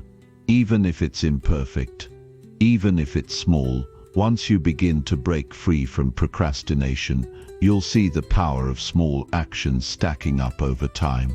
You'll start to feel a sense of accomplishment, and with that, your motivation will grow. So here's the truth: You'll never feel ready to stop procrastinating. You'll never feel like you have it all figured out. But that doesn't matter. What matters is that you take action now. Start today, not tomorrow, not next week, but now. The moment you take that first step, you'll begin to break the chains of procrastination and step into your power. This is your time. This is your moment. Stop waiting for it to feel easy. Make it happen now. Chapter 12. The secret to achieving more in less time. Imagine looking at your to-do list, feeling overwhelmed by all the tasks you need to accomplish, but then realizing that there's a way to get it all done without burning yourself out. The truth is, you can achieve more in less time, and it's not about working harder or longer, it's about working smarter. We often get trapped in the mindset that more time equals more results, but that couldn't be further from the truth. If you want to truly succeed, if you want to unlock your full potential, then the key to getting more done is not about the hours you put in, it's about how you approach those hours, how you prioritize your energy, and how you make the most out of every single moment. Let's talk about productivity. When you hear that word, what comes to mind? You probably think of staying busy, checking off tasks, working non-stop. But here's the secret. It's not about filling your day with as many tasks as possible. It's about being intentional with your time and focusing on what truly matters. The most successful people don't waste time on trivial things. They focus on high-impact activities that move them closer to their goals. The more you learn to prioritize your time, the more you'll accomplish. It's not about how many hours you put in, but how much value you create during those hours. The truth is, you don't need to work yourself to exhaustion to achieve your dreams. You just need to be smart about your time. Think about this for a second. Every day, you have the same 24 hours as everyone else. That's right. You're not given extra time just because you want to achieve big things. What sets successful people apart is how they use that time. And that's where the secret lies. The most powerful people are the ones who have learned to manage their time efficiently. They know what needs to get done, they eliminate distractions, and they focus their energy on the tasks that will move them forward. They don't waste time on things that don't align with their purpose. And here's the kicker. The more you focus your efforts on the things that matter most, the more you'll accomplish in less time. One of the most powerful tools you have to achieve more in less time is learning to say no. The world will throw a million things at you, and if you try to do it all, you'll find yourself spreading too thin and getting nothing done. If you want to make progress, you have to learn to protect your time. You don't have to say yes to everything.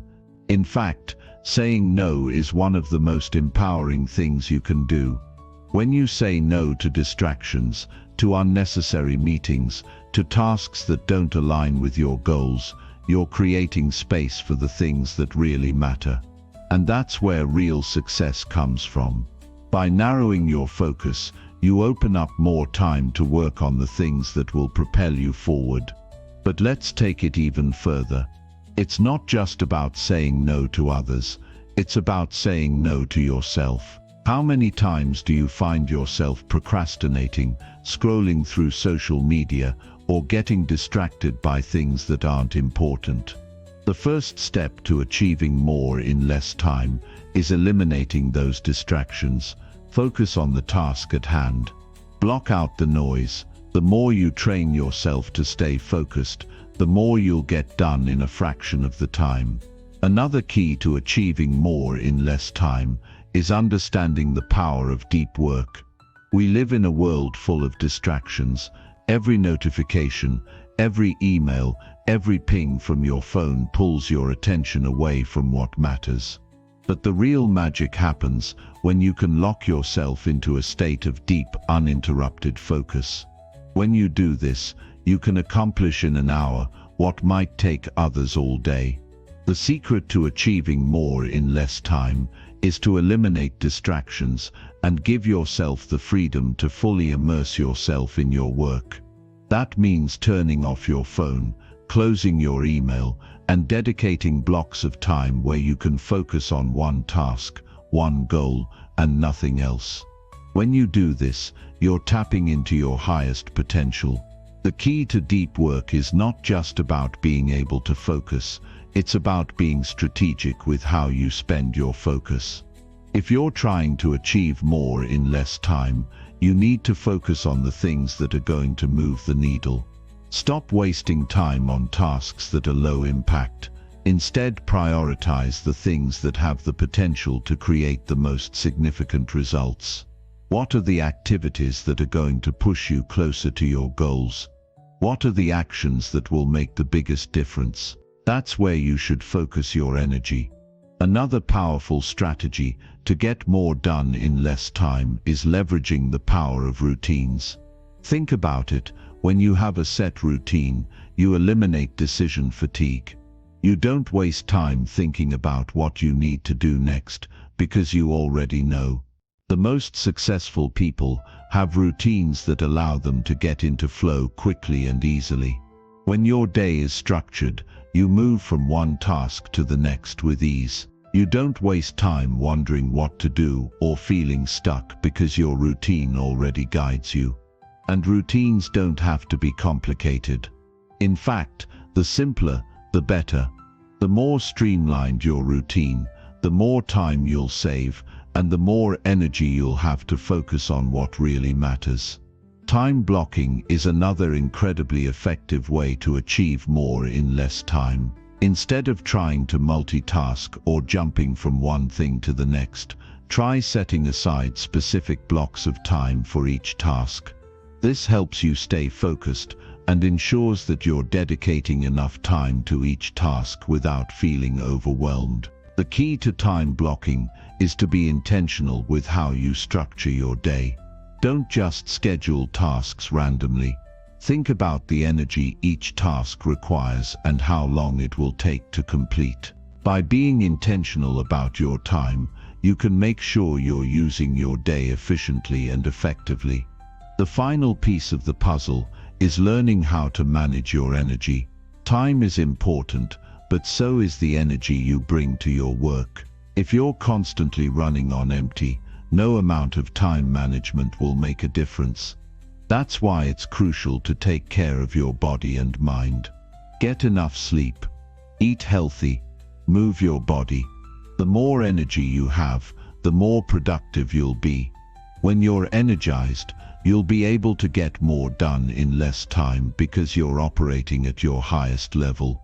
The truth is, achieving more in less time isn't about working harder. It's about being smarter with your time and your energy. It's about eliminating distractions, prioritizing what matters, and focusing on what will move you forward. It's about creating systems, routines, and structures that make you more efficient. And it's about understanding that productivity is not about working non-stop. It's about being intentional with your efforts. The more you focus on what truly matters, the more you'll achieve and the less time it will take. So take control of your time, take control of your energy, and watch how your life begins to change. Chapter 13. How to manifest your dreams. You have the power to create the life you've always dreamed of. Right now, as you read these words, everything you want is already on its way to you. It's not just about wishing or hoping for a better life. It's about understanding how to unlock the incredible potential that lies within you and harnessing it to manifest the things you truly desire. This isn't some abstract, mystical concept. It's a proven process that works every single time when you understand it and apply it with intention. The world is waiting to give you everything you need, but you first have to align yourself with that energy and be open to receiving it. Manifestation isn't some passive process where you sit back and wait for things to fall into your lap. No, It's about becoming the person who naturally attracts the life and experiences you want. It's about living with purpose, believing in yourself, and acting in alignment with your highest goals. You see, the universe doesn't respond to your desires the way you think it does. It responds to your energy, your actions, and most importantly, your belief. When you vibrate at the frequency of your dreams, you attract everything that matches that frequency. It's a powerful shift that starts from within. When you can truly understand this concept, everything changes. The first step to manifesting your dreams is believing in your own potential. So many people sabotage their own dreams by doubting whether they're worthy or capable of achieving them. This self-doubt is the greatest barrier to manifestation.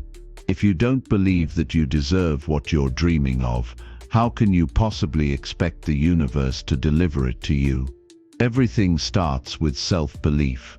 And the truth is, you don't need to be perfect to manifest your dreams. You just need to trust that what you want is possible, and that you have everything it takes to make it happen.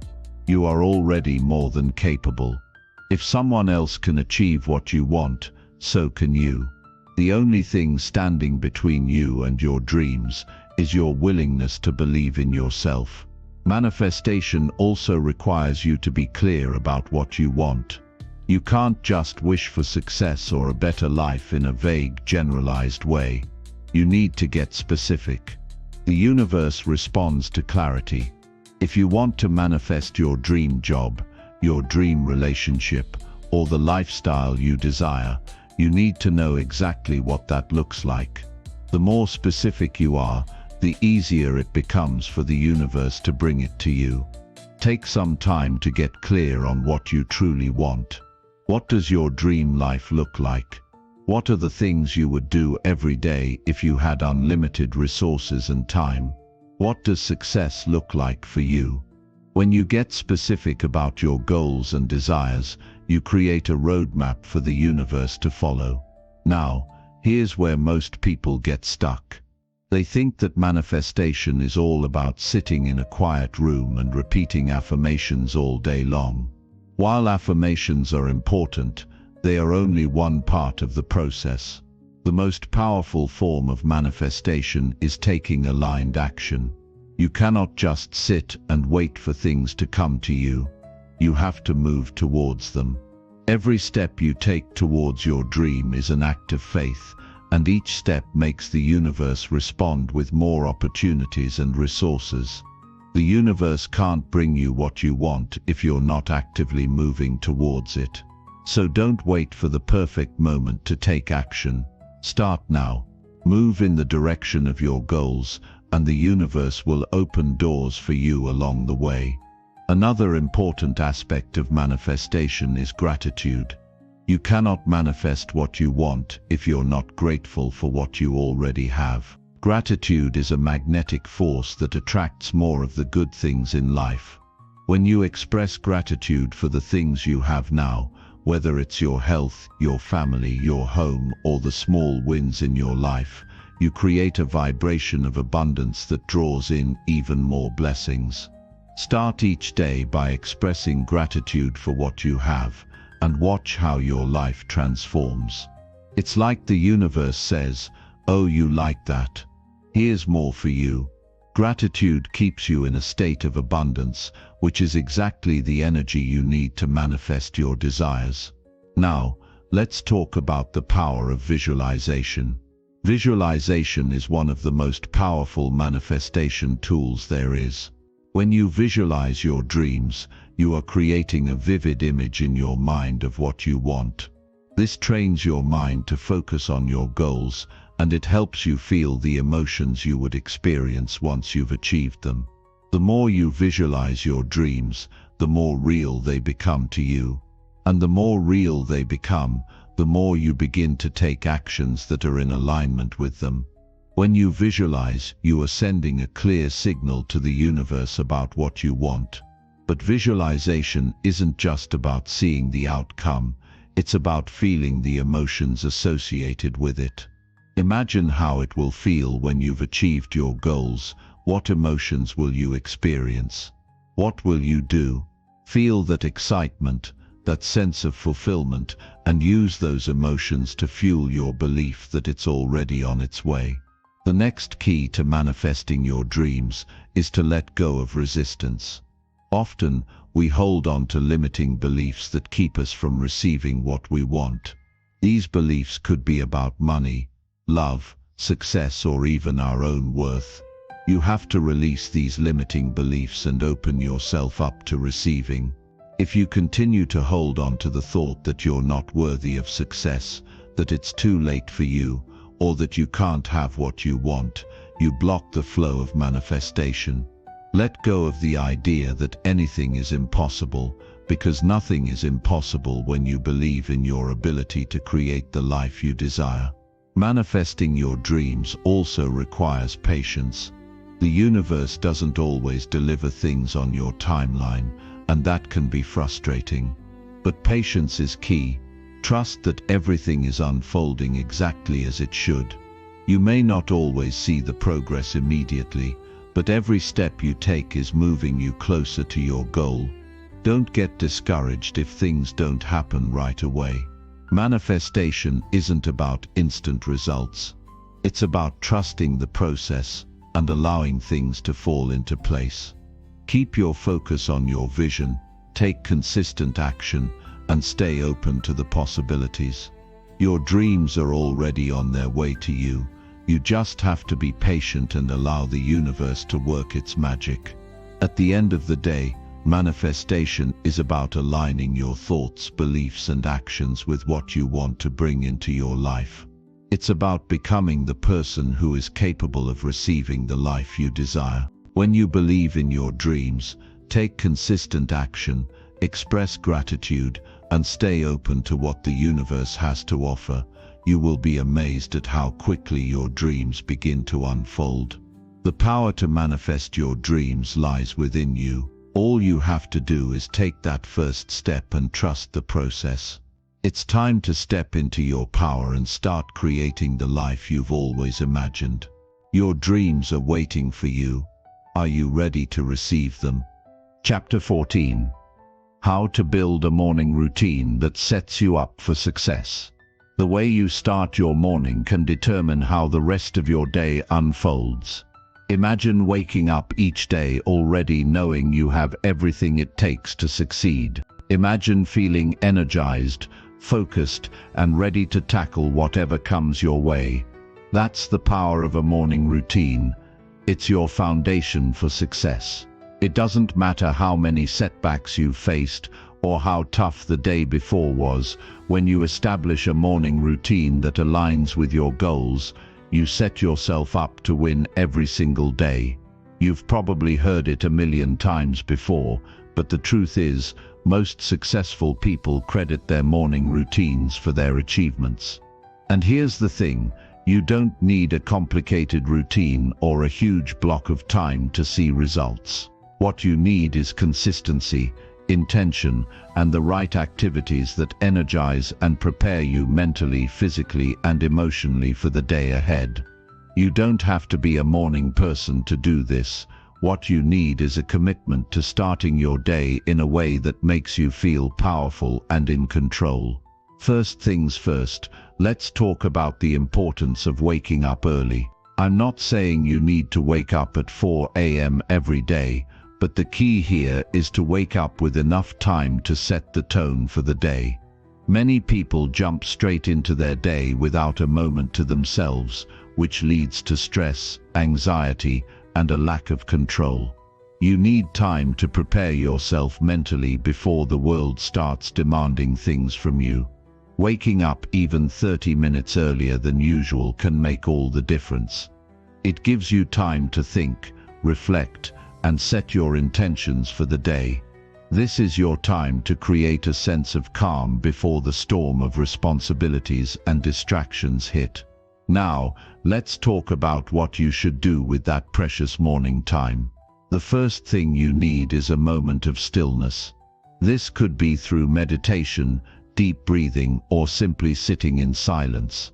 When you wake up, you're still in that quiet, peaceful state of mind, and this is the best time to tap into your subconscious. Meditation helps clear your mind, calm your emotions, and set a positive tone for the day. You don't need to meditate for an hour, just 5 or 10 minutes of quiet time can work wonders. This moment of stillness is a chance to center yourself, check in with how you're feeling, and release any negativity or stress. It's about starting your day with clarity and calmness, which allows you to approach everything that comes your way with a clear mind.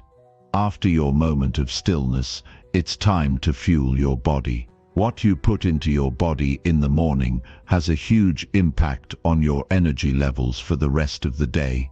You want to start your day with foods that nourish you and give you sustained energy. This isn't about grabbing a quick coffee or sugary breakfast. It's about fueling yourself with wholesome, nutrient-dense foods that will keep you feeling energized and focused.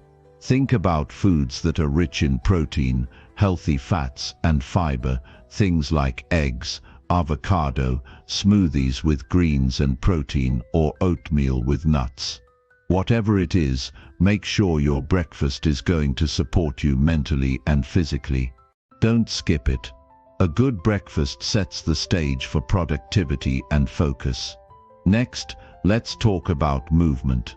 You might not feel like getting up and working out first thing in the morning, but trust me, this can be a game changer.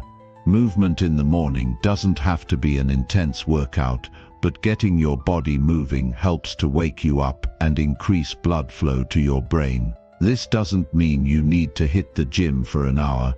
It could be something as simple as stretching, yoga, or going for a brisk walk. The key is to get your body engaged and energized. Movement boosts your mood, clears your mind, and helps you feel ready to tackle the day ahead. It doesn't matter if it's just 10 minutes. What matters is consistency. Over time, that little bit of movement will have a massive impact on your energy levels and your mindset. One of the most powerful things you can do for your morning routine is to engage in personal development activities. This could be reading a book, listening to a podcast, or journaling. The key is to spend a few minutes feeding your mind with something positive, inspiring, and motivating. This is a way to set the tone for the rest of your day. Personal development isn't just something you do when you're feeling down, it's something that keeps you growing, evolving, and expanding. A few minutes of reading or journaling in the morning helps reinforce your goals, boost your mindset, and keep you focused on what matters. You might want to read a chapter of a book, write down your thoughts in a journal, or reflect on your goals. Whatever it is, make sure you're intentionally nurturing your mind and your growth. And let's not forget about gratitude. This is one of the most powerful practices you can incorporate into your morning routine. Before you get lost in the busyness of the day, take a moment to reflect on the things you're grateful for. It could be your health, your family, your job, or even something as simple as having a roof over your head. Gratitude helps shift your mindset from scarcity to abundance. When you start your day with a mindset of gratitude, you attract more things to be grateful for. It's about setting a positive tone and focusing on the good, which in turn helps you tackle any challenges with resilience and optimism. Now, I know all of this sounds like a lot to do in the morning, but remember, it doesn't need to be overwhelming. The key is consistency. Start small, and as you get more comfortable with your morning routine, you can add more practices or tweak them to fit your needs. The power of a morning routine comes from making it your own. It's about finding what works best for you and committing to it every single day. It's not about perfection, it's about progress. Even if you only have 20 minutes in the morning, you can still implement some of these practices and create a powerful routine that sets you up for success. When you start your day intentionally, you begin to take control of your life. A morning routine that works for you helps to create momentum, reduce stress, and increase productivity throughout the day. It's about getting clear on what matters most to you and setting your day up in a way that supports those goals. You have the power to shape your morning, and in doing so, you can shape your entire day. It's time to stop letting the world dictate how your day goes. Take charge of your mornings, and you'll take charge of your life. Start today. Chapter 15. Why you need to fail and how to bounce back stronger. Failure is not the enemy. It's not a roadblock or something that should make you afraid. It's the catalyst for growth, the fuel that propels you towards success, and the lesson you need to learn in order to level up in life. It's easy to get caught in the trap of thinking that failure is something to avoid at all costs. But the truth is, failure is the very thing that shapes you into the person you need to become in order to achieve your dreams. When you understand this, everything changes. We live in a society that often views failure as something negative. We're taught from an early age that failure is bad, that it's something to be ashamed of, and that we should do everything in our power to avoid it. But here's the reality: every successful person you admire, every person who has accomplished something remarkable, has failed. They've stumbled, they've fallen flat on their face, and they've experienced the pain of defeat. But they didn't stay down, they got back up. And that's the difference between those who succeed and those who don't. They keep going. You see, failure is not the end of the road, it's the beginning of a new chapter. It's an opportunity to reassess, to learn, and to grow. Every time you fail, you gain valuable insight into what doesn't work, and that knowledge is more powerful than any success you could ever have without it. Failure gives you the tools you need to succeed. It teaches you resilience, patience, and perseverance. It helps you develop the grit necessary to keep pushing forward, even when the odds are stacked against you. But here's where the magic happens. It's not just about failing, it's about how you bounce back. How do you respond when things don't go as planned? How do you pick yourself up after you've been knocked down? That's where the real power lies. You can't control when or how you fail, but you can control how you rise from it. When you understand that failure is a temporary setback and not a permanent condition, you start to approach challenges with a different mindset. Instead of seeing failure as something to fear, you see it as an opportunity to learn, grow, and become better. Think about all the times you've faced setbacks or challenges in your life. What did you learn from those experiences? How did you grow as a result of those failures? If you look closely, you'll see that those moments of failure were the moments that shaped you into who you are today. They taught you to be resilient, to think differently, and to keep going no matter what. The truth is, failure is an essential part of the journey to success. You cannot skip it. You cannot avoid it. And the sooner you embrace it, the sooner you'll unlock your true potential. But how do you bounce back stronger after a failure? It all starts with your mindset. The way you perceive failure determines how quickly you can get back on your feet. If you see failure as a reflection of your worth, it will be much harder to move forward. But if you see it as a learning experience, as a stepping stone towards something greater, you'll be able to bounce back faster and with more determination than ever before. The first step in bouncing back is to give yourself permission to fail. Stop beating yourself up over your mistakes and start treating yourself with compassion. Remember, you're human. You're going to make mistakes. It's part of the process. The key is not to let those mistakes define you. Instead, use them as stepping stones toward your success. Every time you fail, ask yourself, what can I learn from this? How can I use this experience to become better? When you start to look at failure as a teacher instead of an enemy, your perspective shifts and you start to see it as a valuable part of your journey. The second step is to reframe your mindset. Instead of focusing on what went wrong, focus on what you can do next. Don't get stuck in regret or self-doubt. Instead, focus on what you can control, the next action you can take to move forward. Break down your goals into smaller, manageable steps and take consistent action, even if it's just a small step every day. Progress is progress, no matter how small. By focusing on the next step instead of getting overwhelmed by the bigger picture, you'll build momentum and start moving forward again. The third step is to surround yourself with the right people. When you're in a tough spot, it's easy to isolate yourself and feel like you're alone. But the truth is, you don't have to go through it alone. Surround yourself with people who support you, who believe in you, and who will encourage you to keep going. Whether it's friends, family, or mentors, having a strong support system can make all the difference when it comes to bouncing back from failure. These are the people who will lift you up when you're feeling down, who will remind you of your strength when you forget, and who will hold you accountable as you keep moving forward.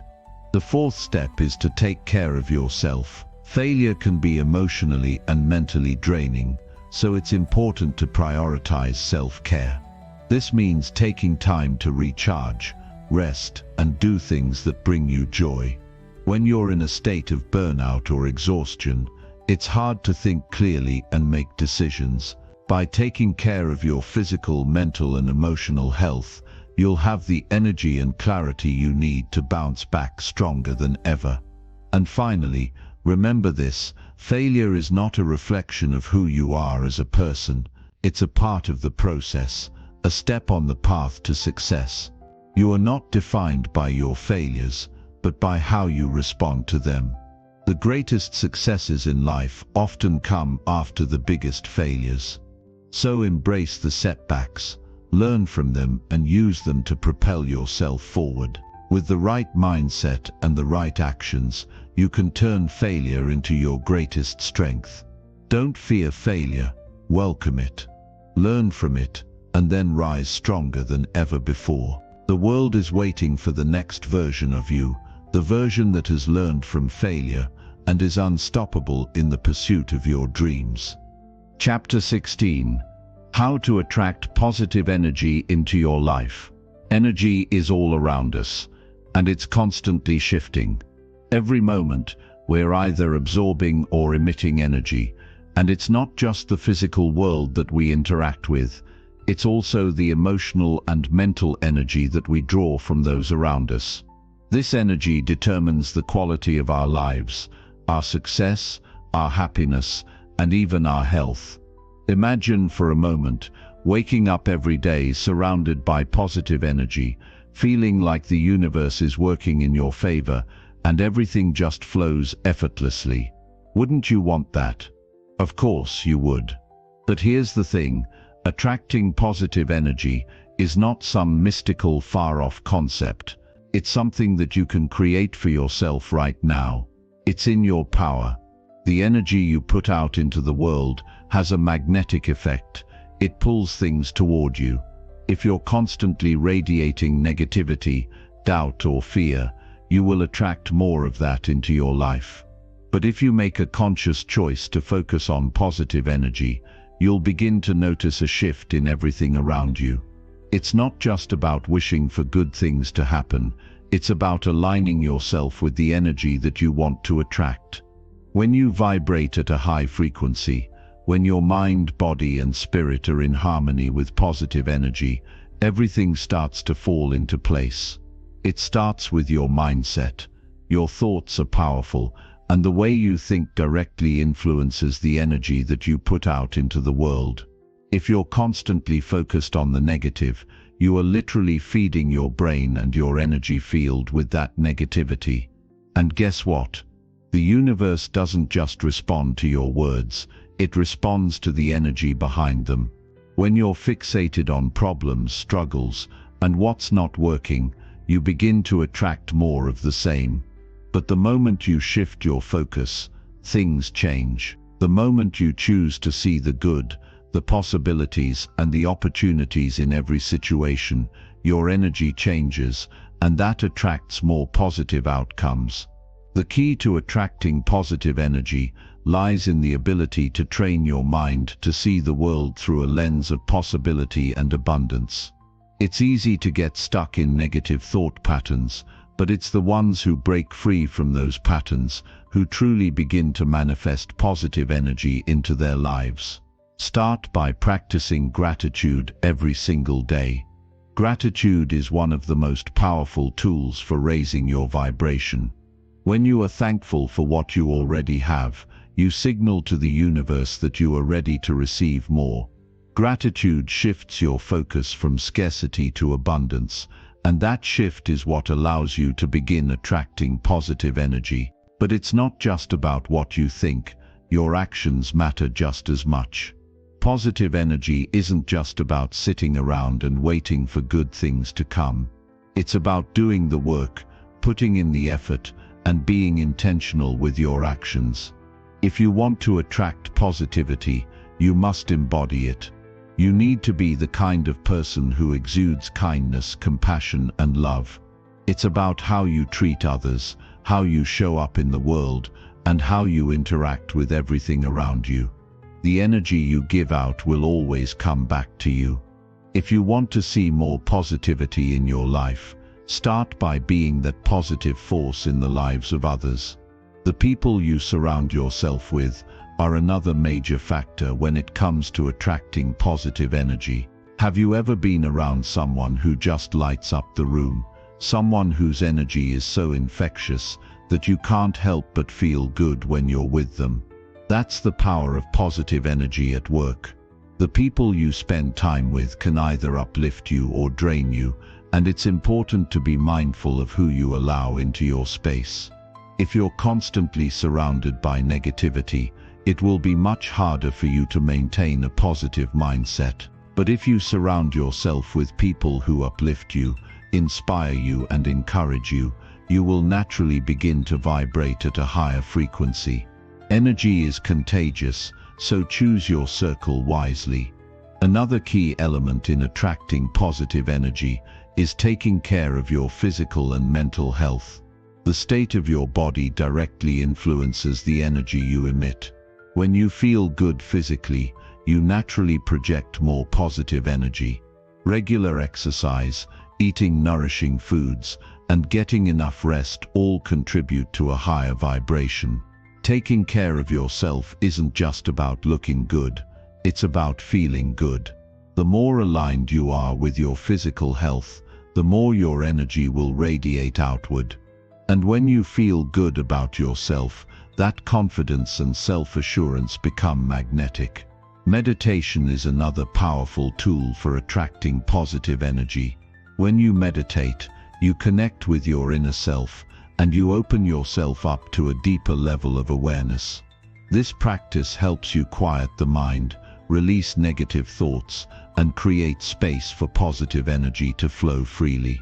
Meditation allows you to let go of the mental clutter and create a peaceful, centered space where you can tap into the infinite supply of positive energy that's always available to you. Just a few minutes a day can make a world of difference in how you feel and what you attract. Now let's talk about the importance of being present. Too often, we're either living in the past, regretful of what happened, or anxiously anticipating the future. We get so caught up in what has been or what might be that we forget to focus on what's happening right now. The present moment is where the magic happens. When you are present, fully engaged in the here and now, you tap into the flow of positive energy that exists all around you. You stop fighting against life and start flowing with it. This is when things really start to shift for you.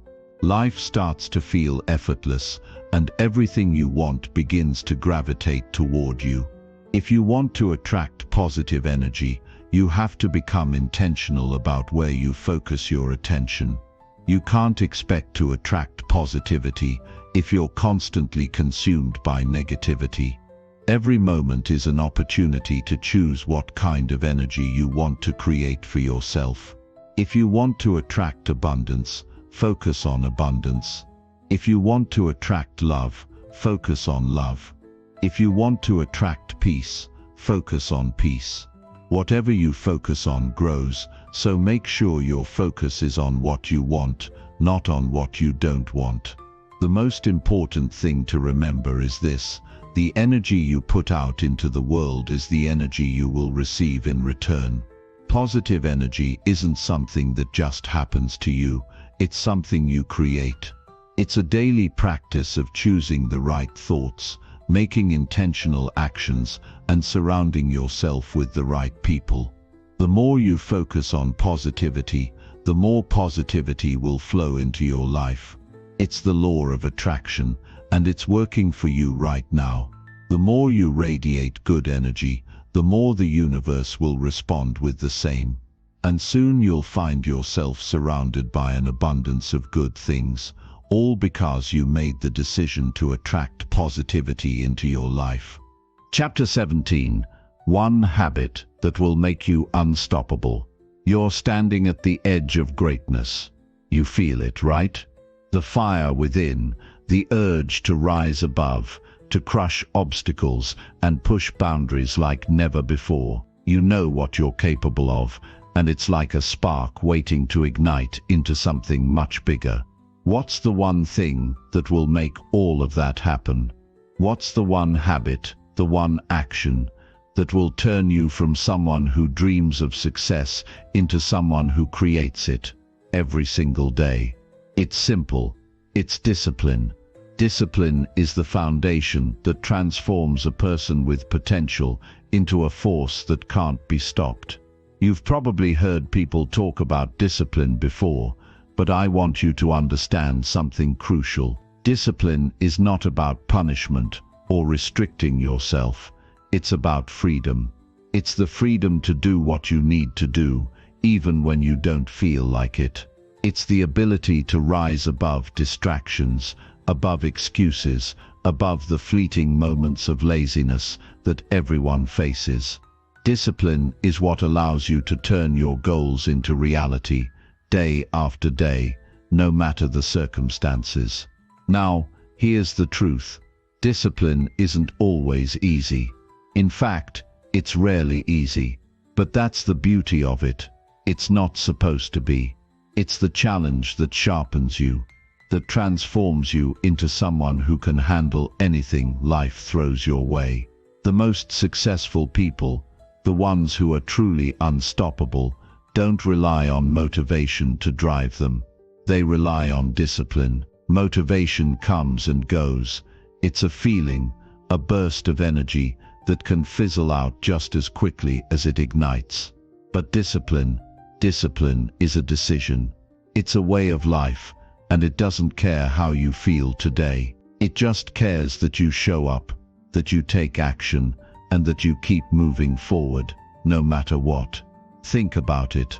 Every time you choose to do the hard thing, to do the thing you know is right, you're building the muscle of discipline. Every time you push through a difficult task, or continue to show up even when you don't want to, you're setting yourself up for success. You're building your future, one small consistent action at a time. The truth is, the only way to truly unlock your potential is through discipline. It's what separates the dreamers from the doers. It's the habit that makes you unstoppable. Now, let me paint a picture for you. Imagine waking up every day with a clear purpose, with a set of habits that you've built into your life so seamlessly that they feel like second nature. You get up early, you tackle your most important tasks first, and you do it with focus and determination. Your mind is sharp, your body is strong, and your goals feel within reach because you're actively working toward them every single day. That's what discipline looks like. It's not just a habit, it's a lifestyle. And here's something else. Discipline doesn't require a perfect plan. It doesn't require everything to go right. In fact, the best thing about discipline is that it's flexible. Life is messy, it's unpredictable, and things don't always go as planned. But with discipline, you learn to adjust, to adapt, and to keep pushing forward no matter what. When you fall down, discipline picks you back up. When you hit a roadblock, discipline gives you the strength to find a way around it. When you face setbacks, discipline keeps you moving, one step at a time. It's the habit that ensures you never stop. And let's not forget about the power of consistency. Discipline is a marathon, not a sprint. It's about doing the work, day after day, even when you don't see immediate results. You may not always feel like it, but showing up and doing the work is what builds momentum. The more you stick to your routine, the more you push yourself, the more progress you make. It might seem small in the moment, but every little action compounds over time. What may seem like a small, insignificant effort today will turn into massive success in the long run. That's the power of consistency. That's the power of discipline. But what about the days when you feel weak, when you're tired, when the excuses seem to flood your mind, telling you to just take a break or give up for the day? That's when discipline truly kicks in. It's those moments, those tiny moments of resistance that will define you. Will you let them break you, or will you push through and prove to yourself that you are stronger than any excuse?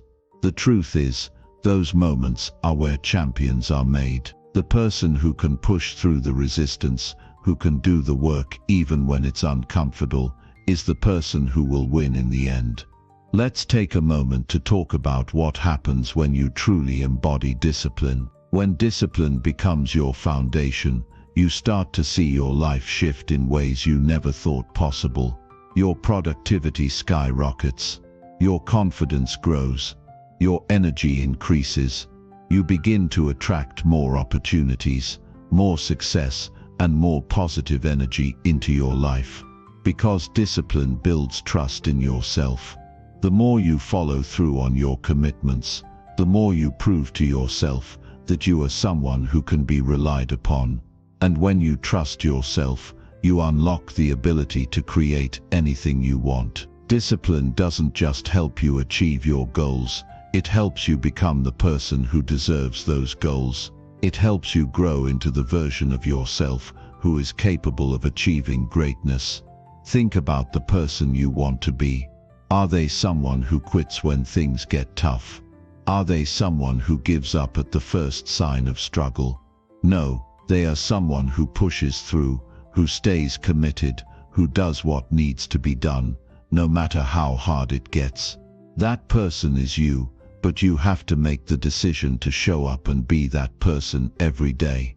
It all starts with discipline, and here's the beauty of it. Once discipline becomes ingrained in your life, it becomes a part of who you are. It no longer feels like a burden. It no longer feels like something you have to force yourself to do. It becomes automatic. It becomes the very thing that propels you forward, that makes you unstoppable. Every task you tackle, every goal you pursue, every challenge you face becomes easier because you've built the habit of discipline into your life. So here's the bottom line. If you want to become unstoppable, you need to make discipline your number one habit. It's the one habit that will carry you through the toughest of times, the one habit that will help you achieve everything you've ever wanted. The power is in your hands, and it starts with making the decision to be disciplined every single day. When you do that, nothing will be able to stop you. Chapter 18. How to build self-confidence from the inside out. Imagine waking up every morning knowing that you're the person who can handle whatever the world throws at you. There's no hesitation, no self-doubt, just a deep belief in your own abilities. Confidence isn't something that just happens overnight, and it certainly isn't something that's handed to you by other people. True self-confidence comes from the inside out. It starts deep within you, in the way you think about yourself, in how you view your own potential, and in the strength of your inner voice.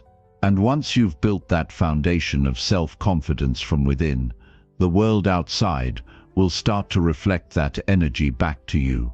You will find doors opening, opportunities arising, and the self-assurance to pursue your goals with relentless passion.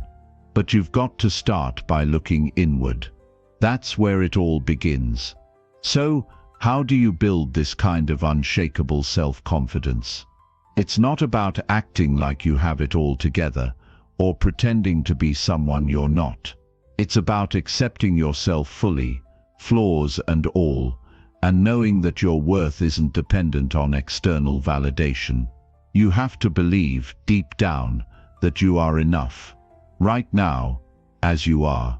Not when you lose the weight, not when you land the perfect job, not when everyone else approves of you.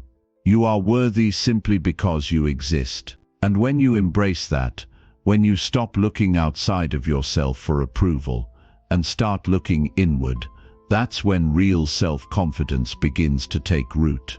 The first step is to recognize that self-confidence isn't about being perfect. Perfection doesn't exist, and it never will. The more you chase it, the more you'll feel inadequate. Confidence is about accepting your imperfections, acknowledging your weaknesses, and still choosing to move forward. It's understanding that everyone has moments of doubt, that everyone falls short sometimes.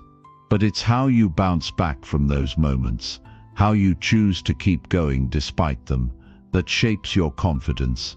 When you realize that failure isn't a reflection of who you are, but simply a stepping stone on the path to success, you begin to see yourself as someone who can face any challenge and come out stronger on the other side. A big part of building self-confidence is learning how to quiet your inner critic. We all have that voice inside our heads that tells us we're not good enough, that we're not capable, that we'll never succeed. The trick is to learn how to stop listening to that voice. You're not your thoughts, and those negative beliefs aren't your truth. You are so much more than the doubts that sometimes creep into your mind. One of the most powerful things you can do is practice self-compassion. When you mess up, when things don't go according to plan, don't beat yourself up. Speak to yourself like you would speak to a close friend.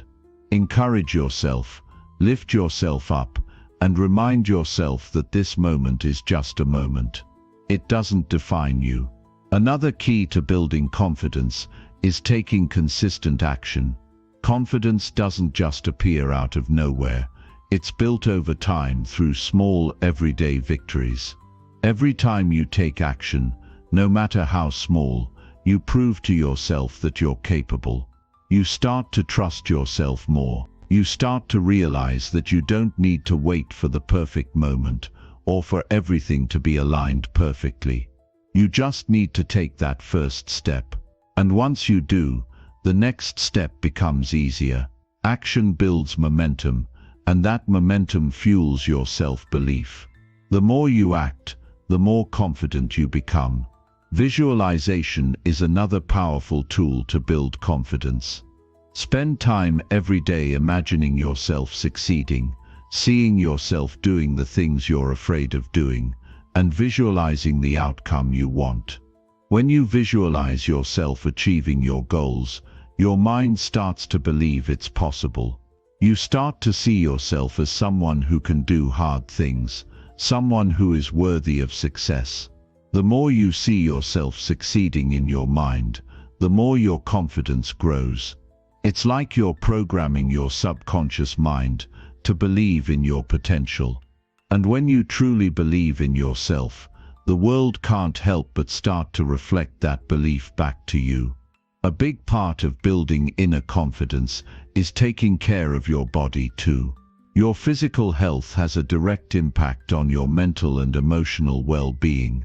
When you take care of yourself, when you eat well, exercise, and get enough sleep, you start to feel more energized and positive. You walk with more confidence. Your body and mind are connected. And when you nourish your body, you're also nourishing your self-belief. It's not about looking a certain way or meeting society's standards. It's about feeling good in your own skin and knowing that you are taking the steps to be the best version of yourself. Self-confidence also comes from setting and achieving goals. When you set goals that are meaningful to you and you follow through on them, you prove to yourself that you're capable of great things.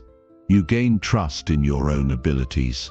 Start small if you need to, but always set goals that challenge you. When you accomplish them, no matter how big or small, celebrate your victories. Every goal you achieve adds another layer to your confidence, and over time, you'll build a rock-solid belief in your ability to succeed. You'll stop questioning your worth and start trusting that you have everything you need to create the life you want. Another powerful way to build self-confidence is through positive self-talk. The language you use with yourself matters. If you're constantly telling yourself you're not good enough or that you'll never succeed, your brain will start to believe it. But when you start using affirmations, when you start telling yourself that you are capable, strong and worthy, your mind begins to shift. Positive affirmations might feel strange at first, but over time, they help to rewire your brain and shift your mindset. Your words have power, and when you speak kindly to yourself, your confidence grows. Lastly, remember that building self-confidence is a journey, not a destination. It's something you'll continue to work on every single day. But as you take small steps every day to build your self-belief, you'll start to see massive shifts in how you show up in the world. You'll begin to trust yourself more. You'll stop second-guessing your decisions. You'll take risks and embrace new opportunities with excitement, knowing that you have everything it takes to succeed. And when you truly believe in yourself, nothing can stand in your way. The world will begin to reflect the confidence you have in yourself, and that's when you'll start to see the life you've always dreamed of unfolding right before your eyes. Chapter 19. How to find your purpose and live with passion. You are here for a reason. You may not always know it, but deep down, you can feel it. There's something inside of you that's yearning for more, a sense that you were meant for greatness. You've probably caught yourself thinking, what am I really supposed to be doing? Or why do I feel like there's something more out there for me? The truth is, finding your purpose is the key to unlocking a life of passion and fulfillment. Once you discover what truly drives you, your life takes on a new energy, a sense of direction that propels you forward, no matter what obstacles may come your way. Purpose doesn't just give you motivation, it gives you meaning. It's the thing that makes every challenge worth facing and every success worth celebrating. Finding your purpose starts with understanding one simple truth. Your purpose is not something you find outside of yourself. It's not a job title, a relationship, or a material possession. It's not about what society tells you should be doing. Your purpose is something that exists within you, and it's been there all along. It's a combination of your passions, your talents, your values, and your experiences. When you tap into that deep well of inner knowing, everything shifts. You stop living for other people's expectations, and you start living for yourself. You begin to wake up every day with excitement, because you know you're doing what you were meant to do. But discovering your purpose is not always a straight path. It's not something you can just plan out on paper or expect to happen overnight.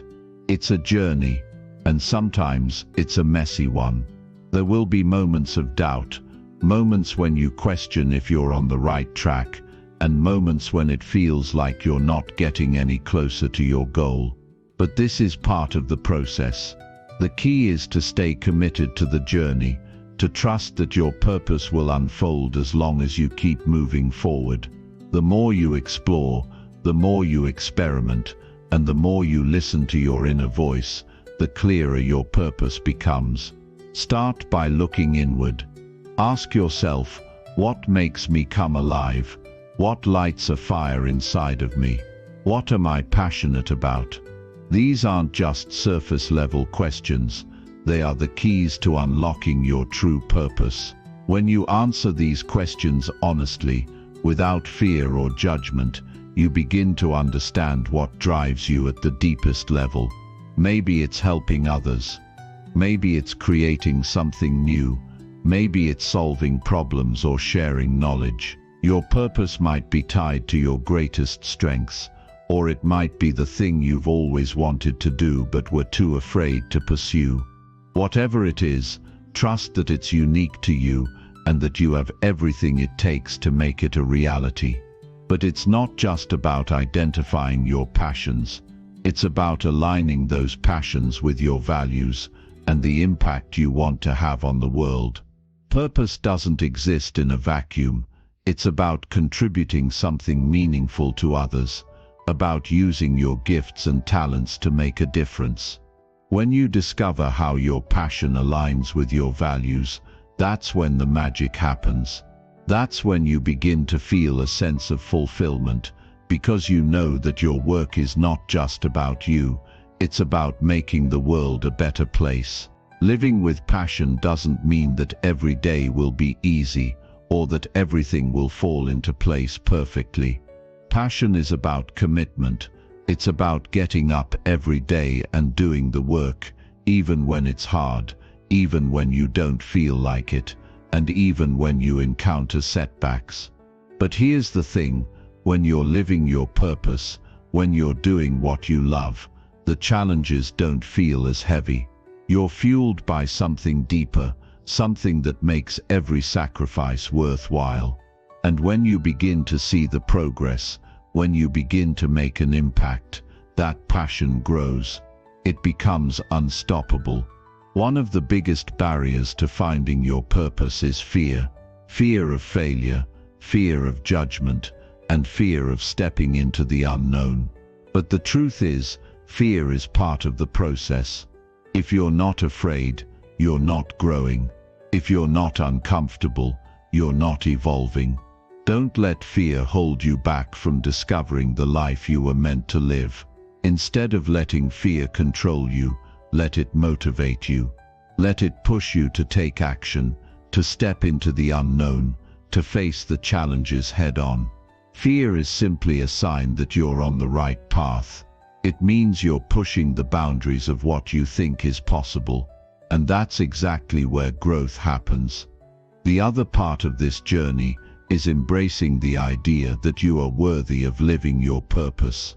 You are worthy of doing work that excites you, that challenges you, and that makes you feel alive. So many people hold themselves back because they don't believe they deserve success or fulfillment. But the truth is, you are more than enough. You have everything inside of you that you need to live a life of purpose.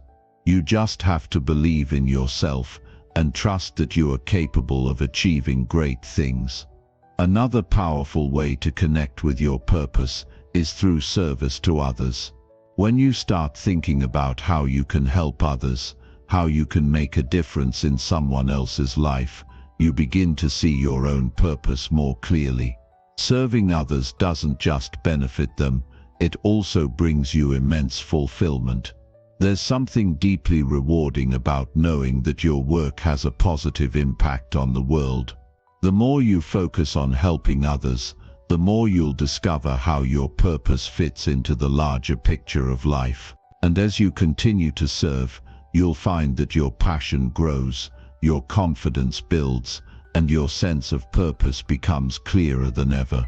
The truth is, your purpose is not something that you find once and for all. It evolves as you evolve. It will shift and change as you grow, and that's perfectly okay. What matters is that you stay open to the process.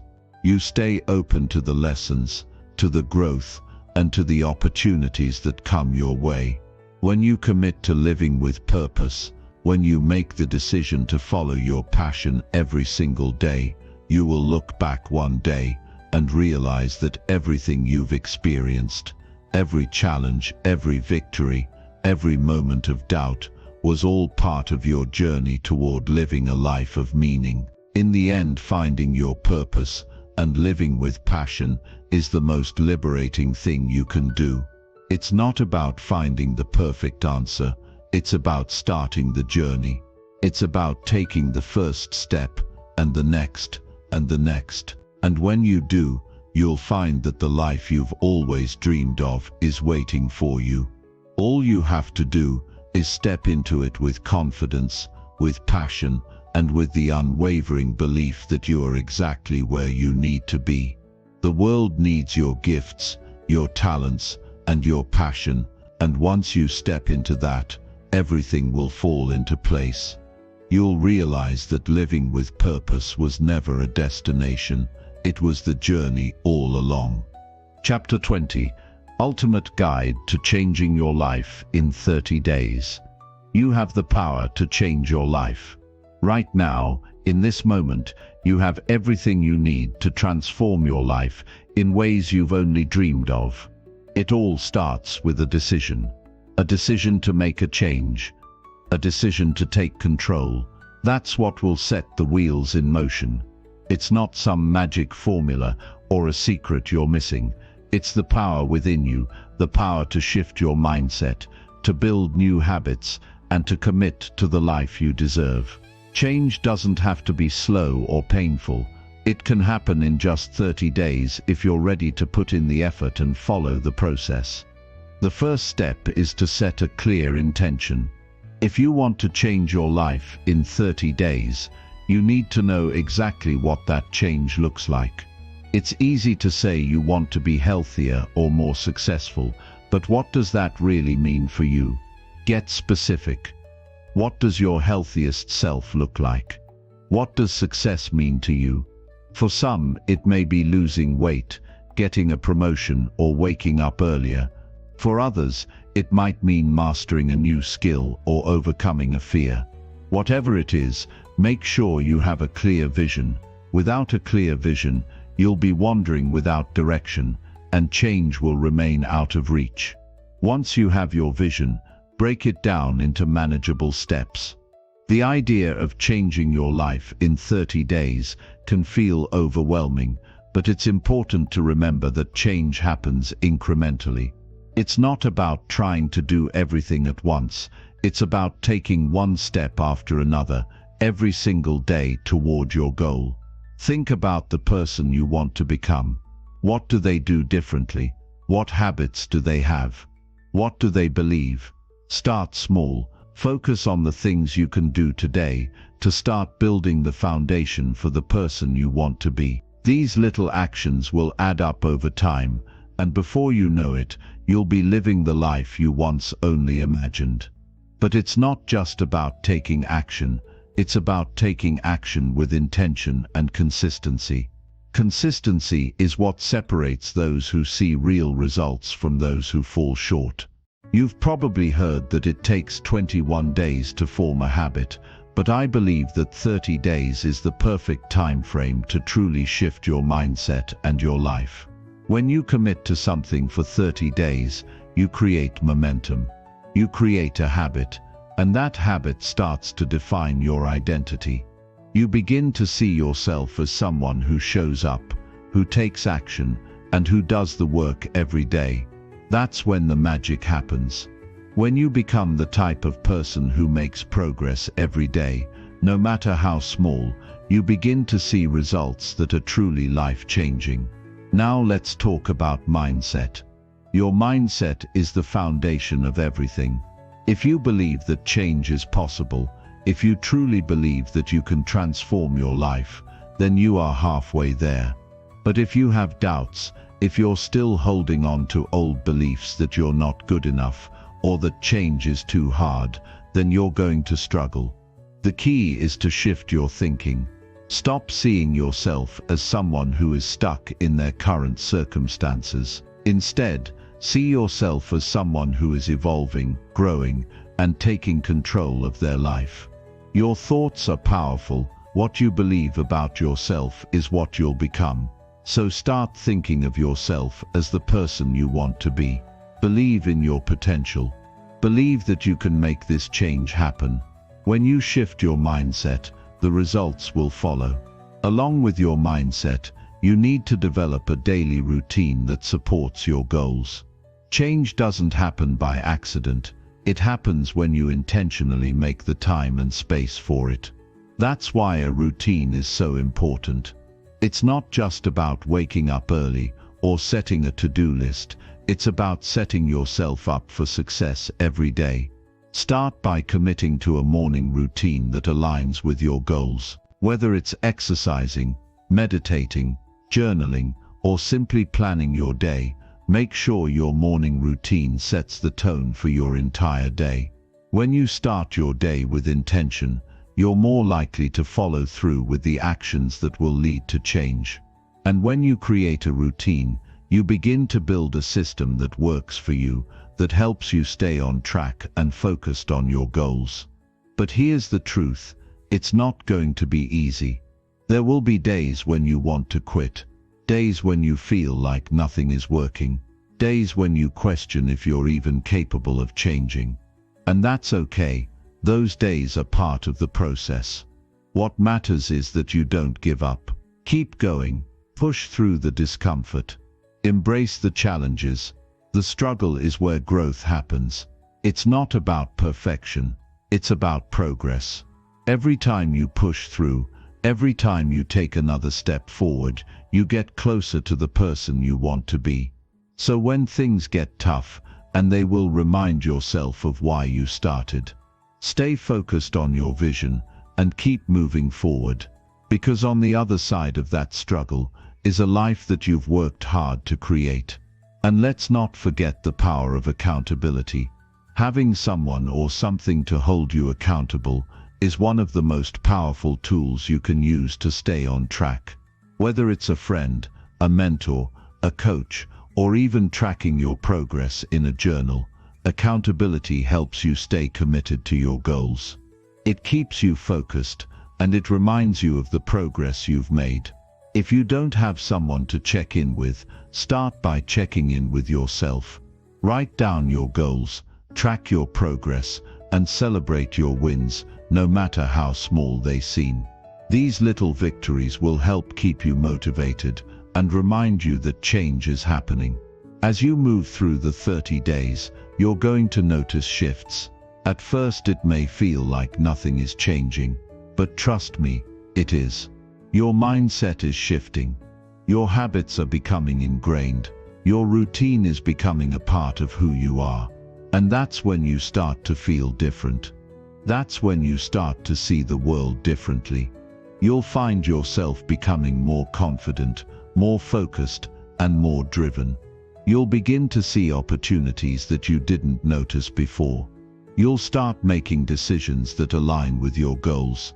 And most importantly, you'll start to feel like the person you've always wanted to be.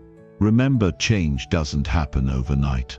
But in 30 days, you can lay the foundation for a completely different life. The key is consistency, mindset, and the willingness to push through the challenges. You've got this. You are capable of so much more than you realize. In 30 days, you can transform your life if you commit to the process. So take that first step today.